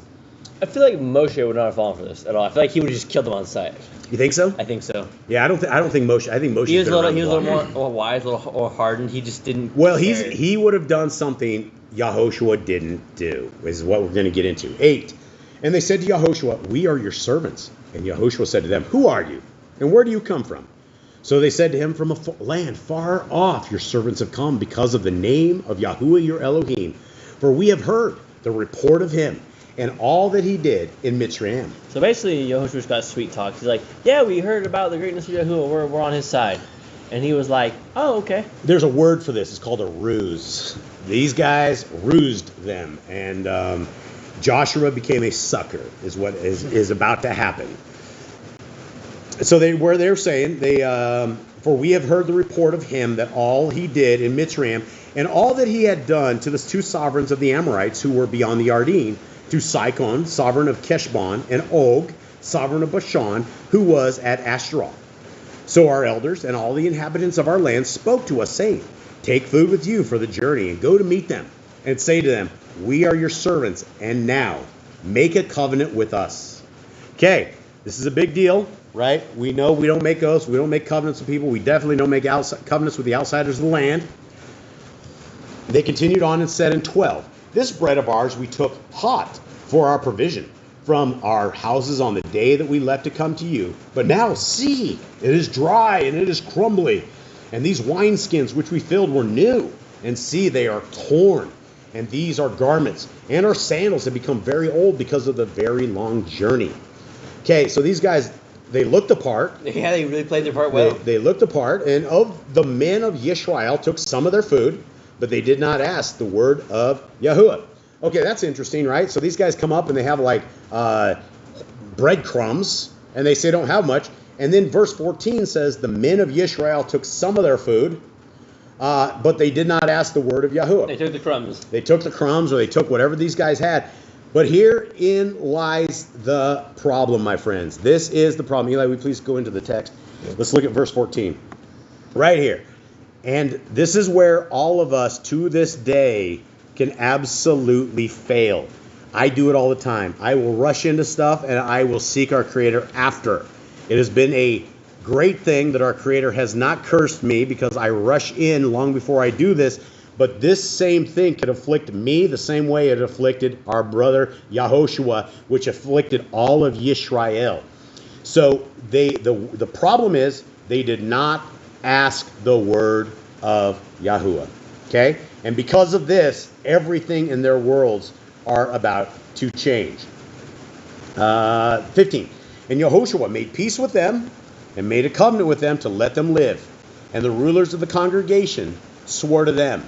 Okay, how would you guys field these guys? How would you guys vet these people? If you were Joshua, if you were these people back in the day, and you still didn't consult Yahuwah, is there anything else? I would ask them to take me to the homeland. Take them to the homeland. That's a good idea. Then you see where they're from and be like, oh, those guys next door that we're about to kill. Yeah, but what if they knew some other town or something? They had their cousin and they well, took then they would have lied and their covenant would be void. It's on the land they're from. Yeah, that would be interesting. There are probably a ton of things that you could have done to qualify these guys, even if you didn't ask the word of Yah, but they didn't. Well, Moshe, anytime Moshe had an issue, anytime Moshe there was something there isn't, Moshe always dropped to his knees, immediately just dropped to his knees and like asked Yahuwah for guidance. Yeah, absolutely. So, Mystical, what do you got? Andrew says, I'm surprised you guys use the art depictions. Any reason for this? And then Raw for Life says that they're blasphemous. So The pictures are blasphemous? I guess. I don't Why are know. pictures blasphemous? I don't know. What do we got? Let's go to the pictures. What we have? I don't know. What do we got? We got this one. So we have a picture of a guy. It's not representing Yahuwah. It's not representing Yahushua. Dude offering bread. Dude offering bread. Okay. I don't see anything there. I'm not following it. We got this. More bread. I don't see any graven images here. I don't see any of this. They just want to know why Why? we use them. And Well, they're blasphemous. as much as you guys maybe don't like pictures, there's a tremendous amount of people that only look at pictures.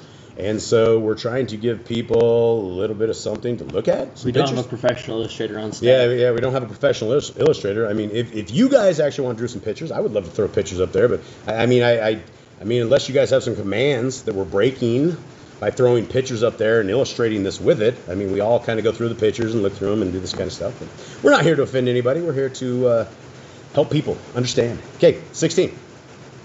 And it came to be at the end of 3 days, after they had made a covenant with them, that they heard that they were neighbors who dwelt near them. Mm-hmm. Yeah. So how did they hear it? Somebody came up and whispered? Well, I mean, it's probably like the dude like look over the fence and now there's that guy over there, you know. Hey, this guy I made the covenant with. And he's like in his home, like, Hey, Bob! yeah. How do these people know you? Hey! Yeah, Now something we like made a that. covenant with him. It's over now. And the children of Israel departed and came to their cities on the third day. Now their cities were Givon and Kephirah and Be'erath and Kiriath Yearim. But the children of Israel did not smite them because the rulers of the congregation had sworn to them by Yahuwah Elohim of Yisrael. And all the congregation grumbled against the rulers. So here's another thing you would do. You would ask them to take them to the ruler of the land. Yeah, I mean, sure. And then if they weren't friends with the ruler of the land, you're like, okay, why doesn't this guy know you? You come in his name. Why does he know you? Yeah. This is probably the first time the children of Israel were ever in the right to grumble against the rulers. Well, I mean, that's probably true. That's probably true. But it's one of these things that this is a dire mistake. Because these people stick around till about, I think, David's time. I think David has to deal with these people at some point. Yeah, but yeah, they hundreds do. of years later. Yeah, no, this stays for them forever, right? Their land is polluted. People that were not supposed to be near the assembly ended up in there. And why don't we bring the pagans? Why don't we bring the foreigners around us? Why don't we hang with the Gentiles? They pollute the water. They pollute the people. They pollute the people, and they say pollute the water. We're polluting ideas, right? The same thing as Phineas, Pinecos, right? When he javelined up the people that were having a relationship with the Gentiles in the middle of their camp. It's all of these things. Okay, continuing on, 20. Let us do this to them. We shall keep them alive, lest wrath be upon us because of the oath which we swore to them. So right out of the gate, they got double whammied, right? Not only did they make an oath to these guys, but they made it under the name of Yahuwah. And so that's the danger of making an oath when you don't know. We have commandments, and we know that we're not supposed to make these oaths unless it's like absolutely life or death. This is in the name of Yah. 21. And the rulers said to them, let them live, but let them be woodcutters and drawers of water for all the congregation, as the rulers had promised them. Then Yahushua called for them, and he spoke to them, saying, why have you deceived us, saying, we are very far from you, yet you are dwelling in our midst? You think he said it like that, or was he angry? I'm sure it was like that with anger. I'm sure. Red-faced? You'd have to be. Was he yelling at him? I mean, these dudes completely straight up lied to him. Was he yelling, or did he just have a little meeting? I bet he's yelling. His voice there's raised? not much they can do either. If they want to fight or rise up and try to fight him, I mean, they'll just die. Yeah. And now you are cursed, and you shall not cease from being slaves and woodcutters and drawers of water for the house of my Elohim. And they answered Yahushua and said, your servants were clearly told that Yahuwah your Elohim commanded his servant Moshe to give you all the land, and to destroy all the inhabitants of the land from before you. So we were very much afraid for our lives because of you, and have done this deed. Now is this their fault, or is this Joshua's fault? Who failed this? Everyone. It I mean, falls all the on- rulers, Joshua. Would you blame the people that did this? I mean, just by what they said. No, they kept themselves alive. They did it for their These people people. are fighting for their lives. Yeah, no, This they. was the smartest thing they could have ever done. Yeah, so I mean, do we blame Joshua or do we blame This the people? falls on Joshua. Joshua and the congregation. By default, it's like with anything, right? A leader of the house, when your house gets destroyed, it goes to the top of the leader of the house. Same here. Okay, 25. And now, see, we are in your hands. Do with us as it seems good and right to do to us. And he did so to them, and delivered them out of the hand of the children of Yisrael. And they did not kill them. And that day Yahushua made them woodcutters and drawers of water for the congregation, for the altar of Yahuwah, even to this day, at the place that he should choose. Now, are these guys still drawing water to this day? I doubt it. No. A lot of times in scriptures it says that, right? To this day. To when this right? book was written. Right, when Joshua was writing this book and the various books of the stuff. So, yeah. So there you go, guys. The greatest mistake that we can ever make is not consulting our Creator, is not asking for His permission, is not asking for His will to be done in our lives. And we can fall into these traps, right? We can get hooked in the Gentiles. We can marry a Gentile woman. We can marry a Gentile man, right? All of these things. And you're in the hands of this, and all of a sudden you have a very bad life because it goes against everything that you want and what you believe and how you want your family to be raised. So every decision that we make, be it small in our eyes or be it very big, it doesn't hurt to consult our Creator. In fact, we have no Torah commands that say not to consult our Creator. We know that in our prayers, we're not supposed to babble like the pagans do, but that doesn't mean that we can't just have a great discussion. And I thank the Creator all the time. It probably sounds like a pagan thing because I'm always saying thank you. I'm very much appreciative, and I ask Him, please, this is not a pagan thing. I'm just telling you thanks. I appreciate you. All right, so let's go into the book of Matthew. Matthew Yahu. Verse 4, and again, for those out there that are offended over the pictures, we don't have them of like Yahuwah or Yahushua or anything of the sort. I do understand that could give us a little things, but... So he quoted Shemath 20. You shall not make yourself a carved image or any likeness in which is Shamayim above, or which is in the earth below, or which is in the waters under the earth. I didn't make a carved image. That's what I said, and then I deleted my message. Hold on. Where's it? Shemath what? Leave the stream. But Shemath 20, it says, or any likeness of which is in the Shamayim. I just see a lot of people these days, some of y'all's pictures seem like they might depict the people in scriptures. Well, I mean, where's the command? What is the command? Shema what? 20. 20. 24. 24. Okay, here's the commandment. Let's look at this. 20. Oh, 24. Sorry. Okay, so here's the command. You do not make for yourself a carved image or any likeness of that which is in the Shamayim above, or which is in the earth beneath, or which is in the waters under the earth. So what are we saying here? I mean, I would say at this point, even being on a YouTube stream, I mean, we're creating images, we're creating graphics, right? I mean, in a way, I would say, yeah. So okay. So number one, we're not a carved image. Is this likeness of that which is in the Shamayim or above? I think that meant like the idols, carving idols. Yeah, we're not worshiping these images. I mean, that would literally say that if you, I don't know, any time that anybody like tries to represent things of the old scriptures, I don't know. No, we're always glad to hear what you guys have to say. I can't see that as breaking commandments. I mean, here again, I mean, going on to 5, it says you do not bow down to them nor serve them, right? So that would say that I would, because 4 has a comma. It goes into 5. For I, Yahu, your Elohim, and jealous El. I mean, we would literally have to take the pictures and then I think bow down to them to I don't know. This. He says we react because we saw how it may have not eluded the fruit of the Spirit, but I'm done with... Yeah, okay. Anyway, so let us get into this. I don't see that this is a problem. We're going to continue on the pictures. I mean, if you guys...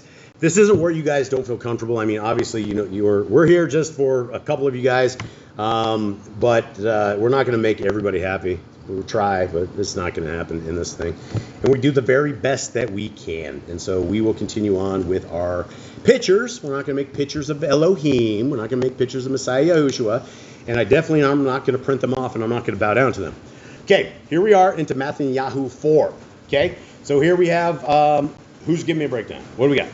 So we are in the early days of Yahushua Messiah. who we get his lineage and how he was all the way from Adam all the way to Yehoshua, the trials and tribulations of the people, how they thought that his mother Mary was with the cheated on Joseph, and it was actually the Ruach that was impregnated Mary. And then Yehoshua was born. He grew up learning Torah, and then he went and met his distant cousin Yochanan, the immerser, and he baptized him. And Yahuwah said, "This is my son, who I'm well pleased," in front of everyone. And there was a voice out of Shamayim, and everyone's like, they couldn't believe what they're hearing.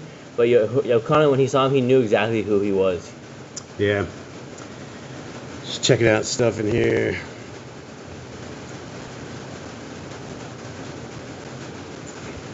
Just reading some stuff here, guys. Chat with you guys. Okay, all right, let's get into this. Here we are, Netanyahu 4. Here we are. Then Yahushua was led up by the Ruach into the wilderness to be tried by the devil. Verse 1. Okay, so right there, so the Ruach is leading Yehoshua to the devil. He's like, okay, it's time to go be tested, right? This is like Messiah's test to see how strong he is. Yeah, how strong he's become. So, that definitely says something about, a lot of people are like, well, the Creator isn't going to put you into situations. For those who don't know what the Ruach is, it's the spirit, it's the power, it's the grasp, it's the grip, it's the entity of our Creator's power, right? It's everywhere. The omnipotent power of our Creator that is all around us. And so it is something that, I don't believe that anything that we do or say goes without the power of the Creator of the universe knowing exactly what it is. The thing is on this is that our Messiah, the Son, the literal Son of the Most High, was led up by the Ruach into the wilderness to be tried by the devil.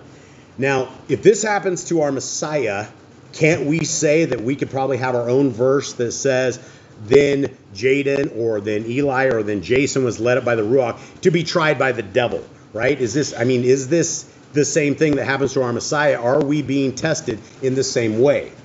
Anyone? I would say, I don't think we've been led into the wilderness by a Ruach to the devil, but I'm sure we have other tests in other ways where Yahuwah tests us to see how strong our faith is. Yeah, and that's the point I'm trying to say. I'm not saying that we've been led into the wilderness per se, but does the spirit of the Creator of the universe try people? I would say, yeah. I would say as well. I think Moshe went through a lot of trying himself. Yeah. Okay, 2. After having fasted 40 days and 40 nights, he was hungry. And I would say he was probably more than hungry. He was probably 40 days. That's a long time. It is a long time. 5 days is a long time. 6 days is a very long time. 3 days is a long time. Jade, you just did a 3-day fast. It's the longest you've ever done, right? Yeah, that's long. Yeah. 3 days. How did you do on it? I was very hungry. Did you? And what day was the worst for you? Probably, day 1 was bad. Day 2 was all right. Day 3 was pretty bad. So fasting is absolutely spiritual warfare. For those of you guys that are struggling with illness, any kind of disease, any kind of problems in your life, not being able to come up with the next steps of life, in a rut, or just want to get healthier, fasting is absolutely the way to do it. And Messiah showed us that fasting is you can do 40 days and 40 nights. It's uncomfortable. You might get sick a little bit, which you do. Usually in fasting, you do throw up a bit sometimes. Okay, continue on 3. And the trier came and said to him, if you are the ban of Yahuwah, command that these stones become bread. Okay, this is a tough thing, right? When you're starting to fast, everything look good. You will have some almond nuts that you don't really care for. They will sit on the shelf for days and days and days, and then you start fasting. And as you start looking on the shelf, you're like, that does look good. And the stuff that you did not look good starts looking really good. So here we are 40 days into a fast, and we have the devil that comes to him, and he's testing him. He's like, turn these stones into bread, Messiah. But he answering said, it is written, man shall not live by bread alone, but by every word that comes from the mouth of Yahuwah. So first test, passed. And what did he use to defend himself? The Torah. But here's what I don't understand. Would him taking the stones and making them bread, why? I mean, what was the devil's purpose? I think abuse of power. Abuse of power. Was he going to be tempted once he made it into bread? Like he wanted to eat it? Or that he just? I mean, I don't understand. He has the power to do that. Yes. But I think it would have been it's selfish to use that kind of power on you like that. But that what if way. he didn't eat the bread? What if he just made the bread? Like the devil's like, here, if you think that his thing was, if you are the son of Yahuwah, command that these stones become bread. I get it. You're resisting the devil, but I don't understand, I guess, that when these stones became bread, if he didn't eat it, what the gig was, or what the thing was. But what we can figure out from this is that man shall not live by bread alone, but by every word that comes from the mouth of Yahuwah. Now, how do we know what the words of Yahuwah are? How do we know what the mouth of Yahuwah said? Well, it's based in the Torah. Just like through Genesis, just like through with the repeating commands, Yahushua now repeats these commands. Yahushua goes to the end and repeats the command. He says, "Man shall not live by bread alone." And this is how he builds his defense against evil. Is he quotes the Torah. He used the Torah as his lawyer defense against evil. Yeah, absolutely. Yeah, and you don't want to argue with Messiah Yahushua. He will smote you. He knows the Torah far better than anyone. He took all the Sadducees, the Pharisees, all the people back in the day that were extracurricular religious systems, that he challenged them all. Continuing on. 5. Then the devil took him up into the Kodesh city, put him on the edge of the Mikdash, and said to him, "If you are the bin of Yahuwah, throw yourself down. For it has been written, he shall command his messengers concerning you, and in their hands they shall bear you up, so that you do not dash your foot against a stone." Okay? So do we think, now let's talk about this. First of all, I think he was like in a desert, right? He's out in the wilderness. And then all of a sudden it says the devil took him up into the Kodesh city, which would be Jerusalem, right? So how do you think that went down? Did the devil float him up? Is it a vision? Is it a vision? I always imagine he kind of just teleports him there, but... So you think the devil had the power to like lift Messiah up into Jerusalem, or that... I mean, this dude has quite a bit. We know that he can create rivers out of nothing to make people think they're in rivers. A vision, remember? Yeah. Because Abraham was like, remember when Abraham was doing it, and the devil created a river? But we also know that the devil transforms himself as well. Right. Yeah, so do you guys all think that he actually made the trip, like it floated up there, that he was up there, or was this a vision? What do you guys think? I'm assuming this is more of a vision. This is more of a spiritual thing than actually the feeling. I mean, if he's on top of the Mikdash, people are going to see this, right? People are going to see Yoshua sitting on the roof of the Mikdash, no? Maybe. Yeah, maybe. I don't. Yeah. Or maybe they're blind. A normal human eye can't see them. Well, what could they do? I mean, there's some guy sitting up on top of the Mikdash. There's nothing they could do. By the time they even made it up there, they'd be There's a little gone. creepy devil guy, and there's a regular looking human. Yeah. Okay. So 7. Yahushua said to him, "It has also been written, you shall not try Yahuwah, your Elohim." Not tempt Yahuwah. I think what people should take away from Yahushua's life is that no matter what came to, he was always repeating the Torah. He was always living by the Torah, and that is something everyone overlooks, is that no matter where he's at, no matter how hungry he is or what he is offered, he is told that the Torah is what he won't break the Torah. He won't break the Torah. He said, Torah quotes this. He said, "It is written that this," and he is quoting from the Torah every single time. And Messiah is an ambassador for the Torah, right? If there was somebody came flying the Torah flag, it was our Messiah.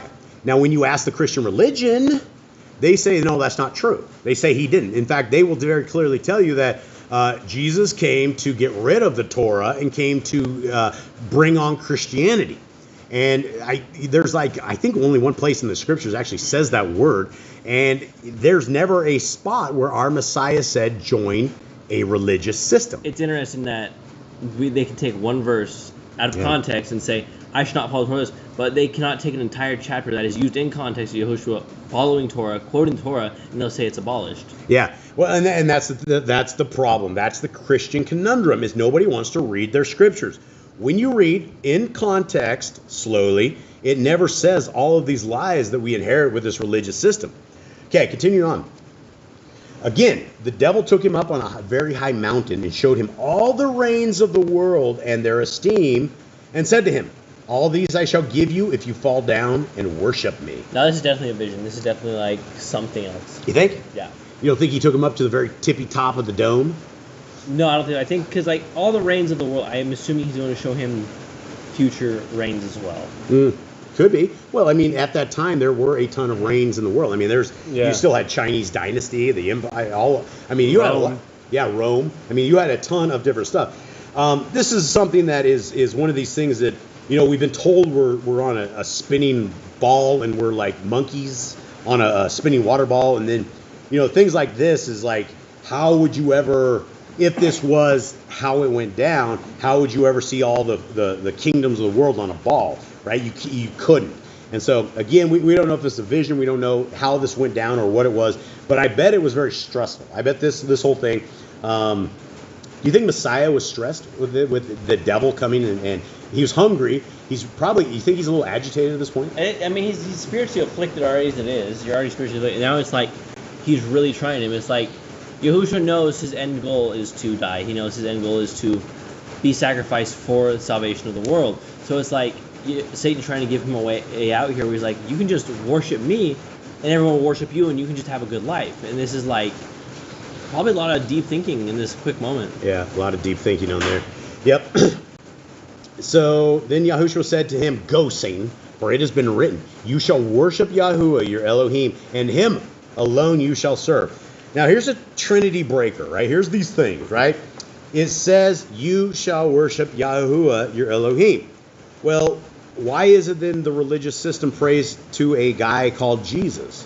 Why is it then that we have, why do Catholics pray to Mary? Why do they worship Mary and Peter and Paul and all their statues and all this other stuff, right? It all goes against the Torah. And, the point of our Messiah, and, I guess something big on this is that the devil's trying him didn't start until when? Well, let's say fasting. He was starving to death, Yeah. right? At his He very was lowest. he was already weak. Yeah. When you're already weak. And so that is something to understand and consider, is that when we are our weakest is probably when we need to have prayer the most, because if the devil is able to afflict Yahushua during when he is the weakest, then we can probably expect the exact same thing. And hopefully we are living in prayer, fasting, keeping all this in consideration. Continuing on, 10. Actually 11. Then the devil left him, and see, messengers came and attended to him. It's interesting. Like the messengers, like a med team. Yeah, med team. Do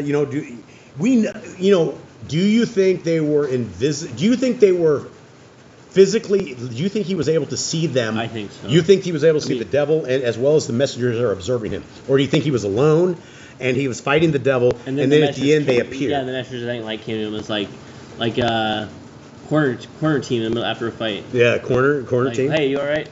Yeah, and that's the thing, right? We know that our Creator has legions of messengers. They're like just tons and tons and tons of them.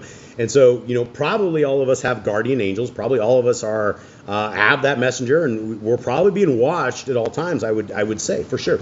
Okay, 12. And Yahushua, having heard that Yochanan had been put in prison, withdrew into Galilee, and leaving Nazareth, he came and dwelt in Capharnaum, which is by the sea, in the borders of Zebulun and Naphtali, to fill what was written, spoken by Yeshayahu the Navi, saying, "Land of Zebulun and land of Naphtali, the way of the sea beyond the Yarden, Galilee of the Gentiles.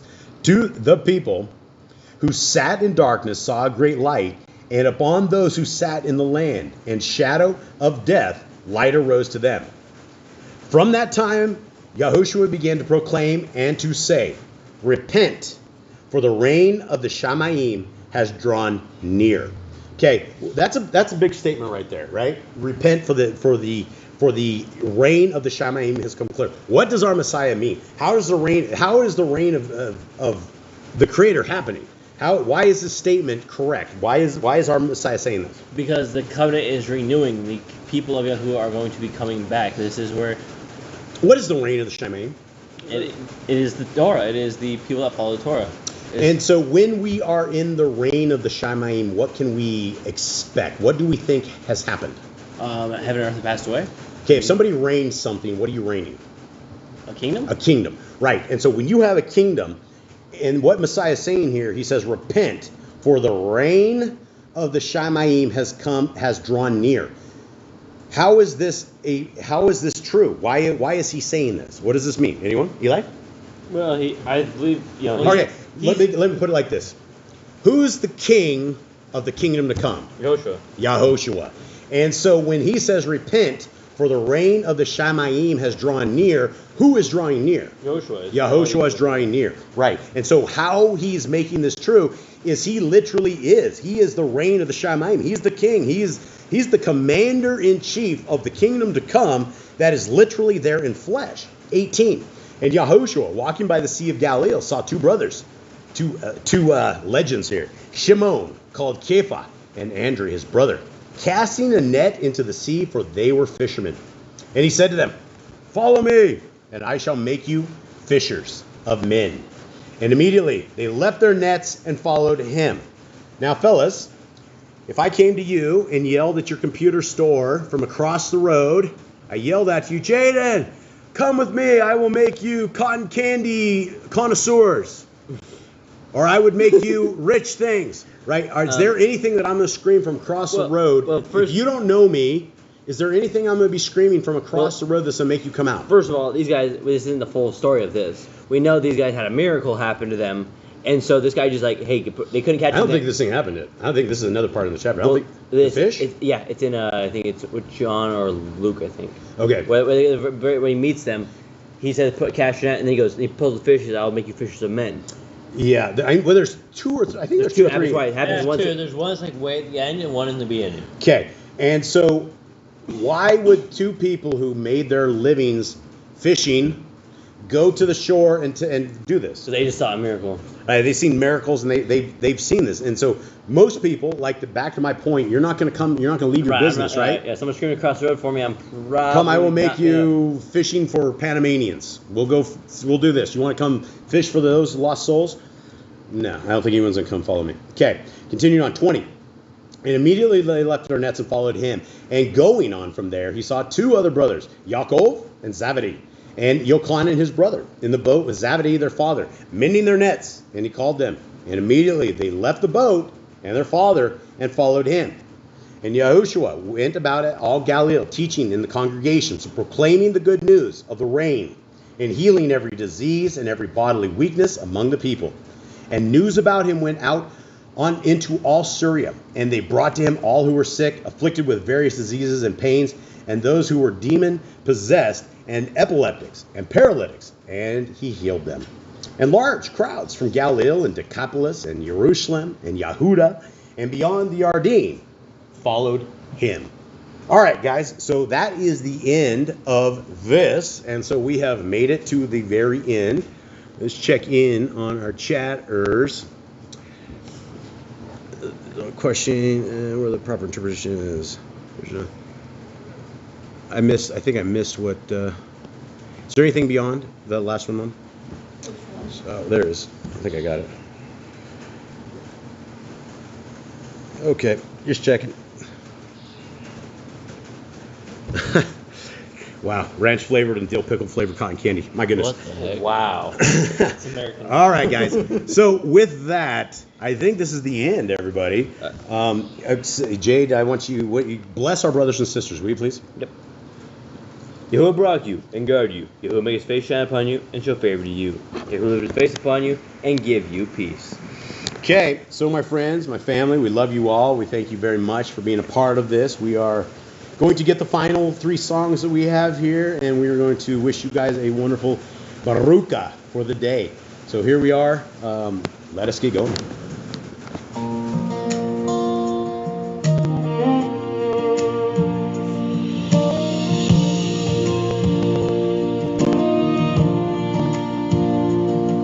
From Sinai's fire, Yahuwah spoke loud and clear. Keep my commandments, let my voice be near. Not once, not twice, but time and time again. He wrote it in the Torah for every daughter and son of man. Keep my Torah, keep my commands. Yahuwah declares it for all generations, through every age, through every land. Serve the great designer with heart and hand. Nothing is random, his word stands forever. We serve Yahuwah now and we'll serve him ever.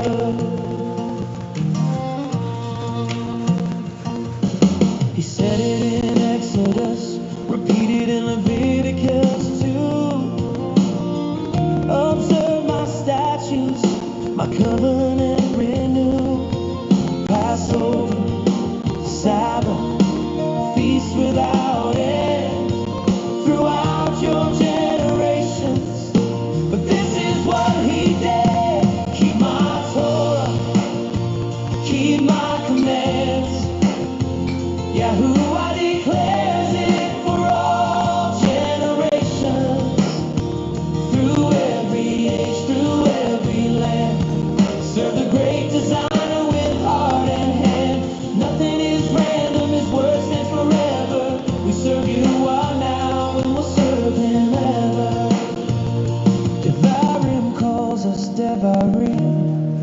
1,000 generations strong, those who love and keep his ways will sing this song. He keeps covenant mercy with those who obey. So rise up, O people, serve him every day. Keep my Torah, keep my commands. Yahuwah declares it for all generations, through every age, through every land. Serve the great designer with heart and hand. Nothing is random, his word stands forever. We serve Yahuwah now and we'll serve him ever. To healing echoes, prophets lift the call, guard my Torah. It's life for one and all, no hidden secret, no fading decree. Yahuwah repeats it, so every eye can see. Keep my Torah, keep my commands. Yahuwah declares it for all generations, through every age, through every land. Serve the great designer with heart and hand. Nothing is random, his word stands forever. We serve Yahuwah now and we'll serve him ever. From mosquito wings to the stars above, his perfect design, shouts of covenant love. So let us serve him, let our lives proclaim we keep his Torah and magnify his name. Keep my Torah, keep my commands. Yahuwah declares it for all generations, from the first to the last, from the least to the grand. We serve the great designer. Take a stand. Oh, nothing is random, his word stands forever. We serve Yahuwah now, and we'll serve him ever. Baruch Yahuwah, we serve you.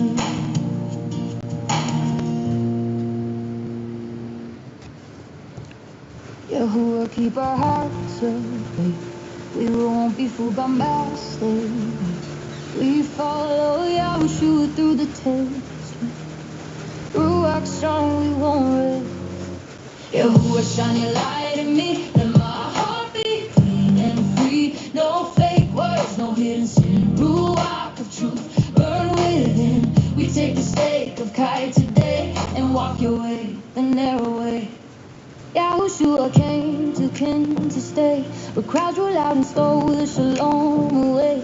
They whispered he is out of his mind. Fearful hearts were weak and blind, but truth will draw the hungry near, and light will shine when men fear. Yahuwah, shine your light in me. Let my heart be clean and free. No fake words, no hidden sin. Ruach of truth, burn within. Take the stake of kind today and walk away the narrow way. Men from Jerusalem came with lies, calling light evil in disguise. They said he cast out evil by evil, but Yahushua spoke what's real. Can evil fight itself and stand? A divided ray will break no plan. Yahuwah, shine your light in me. Let my heart be clean and free. No fake words, no hidden sin. Ruach of truth, burn within. We take the stake of kind today and walk away the narrow way. He entered the Chikot travel worn, not dressed in pride, not wrapped in scorn. He said, workmen, come as they are, not polished clothes, but truth's own mark. Then he warned the people, watch their ways. Many look clean, but rot inside remains. Wash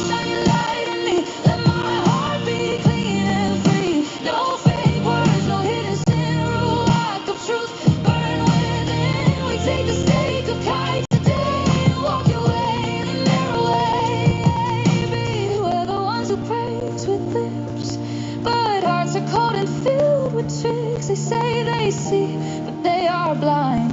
They lead the weak and twist the mind. They hide in darkness, smile for gold, but inside them poison grows. Yahuwah, shine your light in me, let my heart be clean and free. No fake words, no hidden sin. Ruach, the truth, burn within.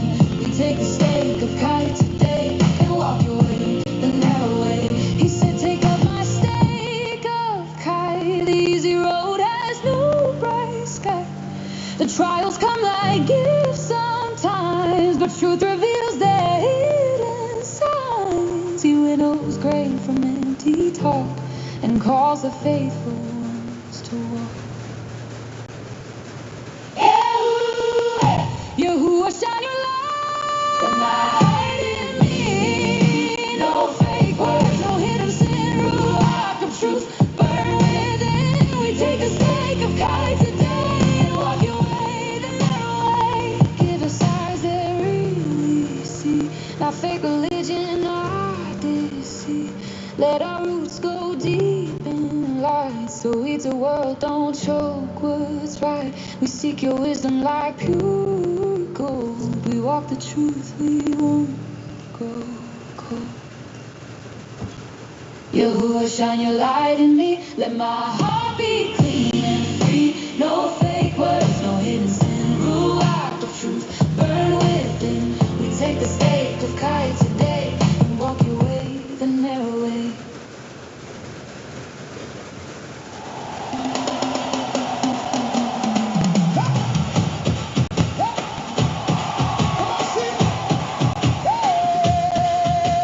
Stop, drop, and Shabbat. Drop that heavy load. Yahuwah's got the rhythm. Let the whole house explode. Cease from all your labors. Let his presence hit the spot. Stop, drop, and Shabbat. Give Yahuwah all you got. The week was on fire. Alarms blaring loud. But when the sun sets Friday, we yell it out proud. Stop the scrolling, drop the stress. Shabbat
this fire drill around. Stop, drop, and Shabbat Kodesh, joy is found. Stop, drop, and Shabbat. Hey! Drop that heavy load. Hey, Yahuwah's got the rhythm. Let the whole house explode. Cease from all your labor. Let His presence hit the spot. Stop, drop, and Shabbat. Drop and Shabbat. Give Yahuwah all you got. All right, beautiful family, we love you all tremendously. May Yahuwah bless you and keep you. May His light forever shine on you. May the Torah be everything in your life. May we all gather again this sweet day next Shabbat.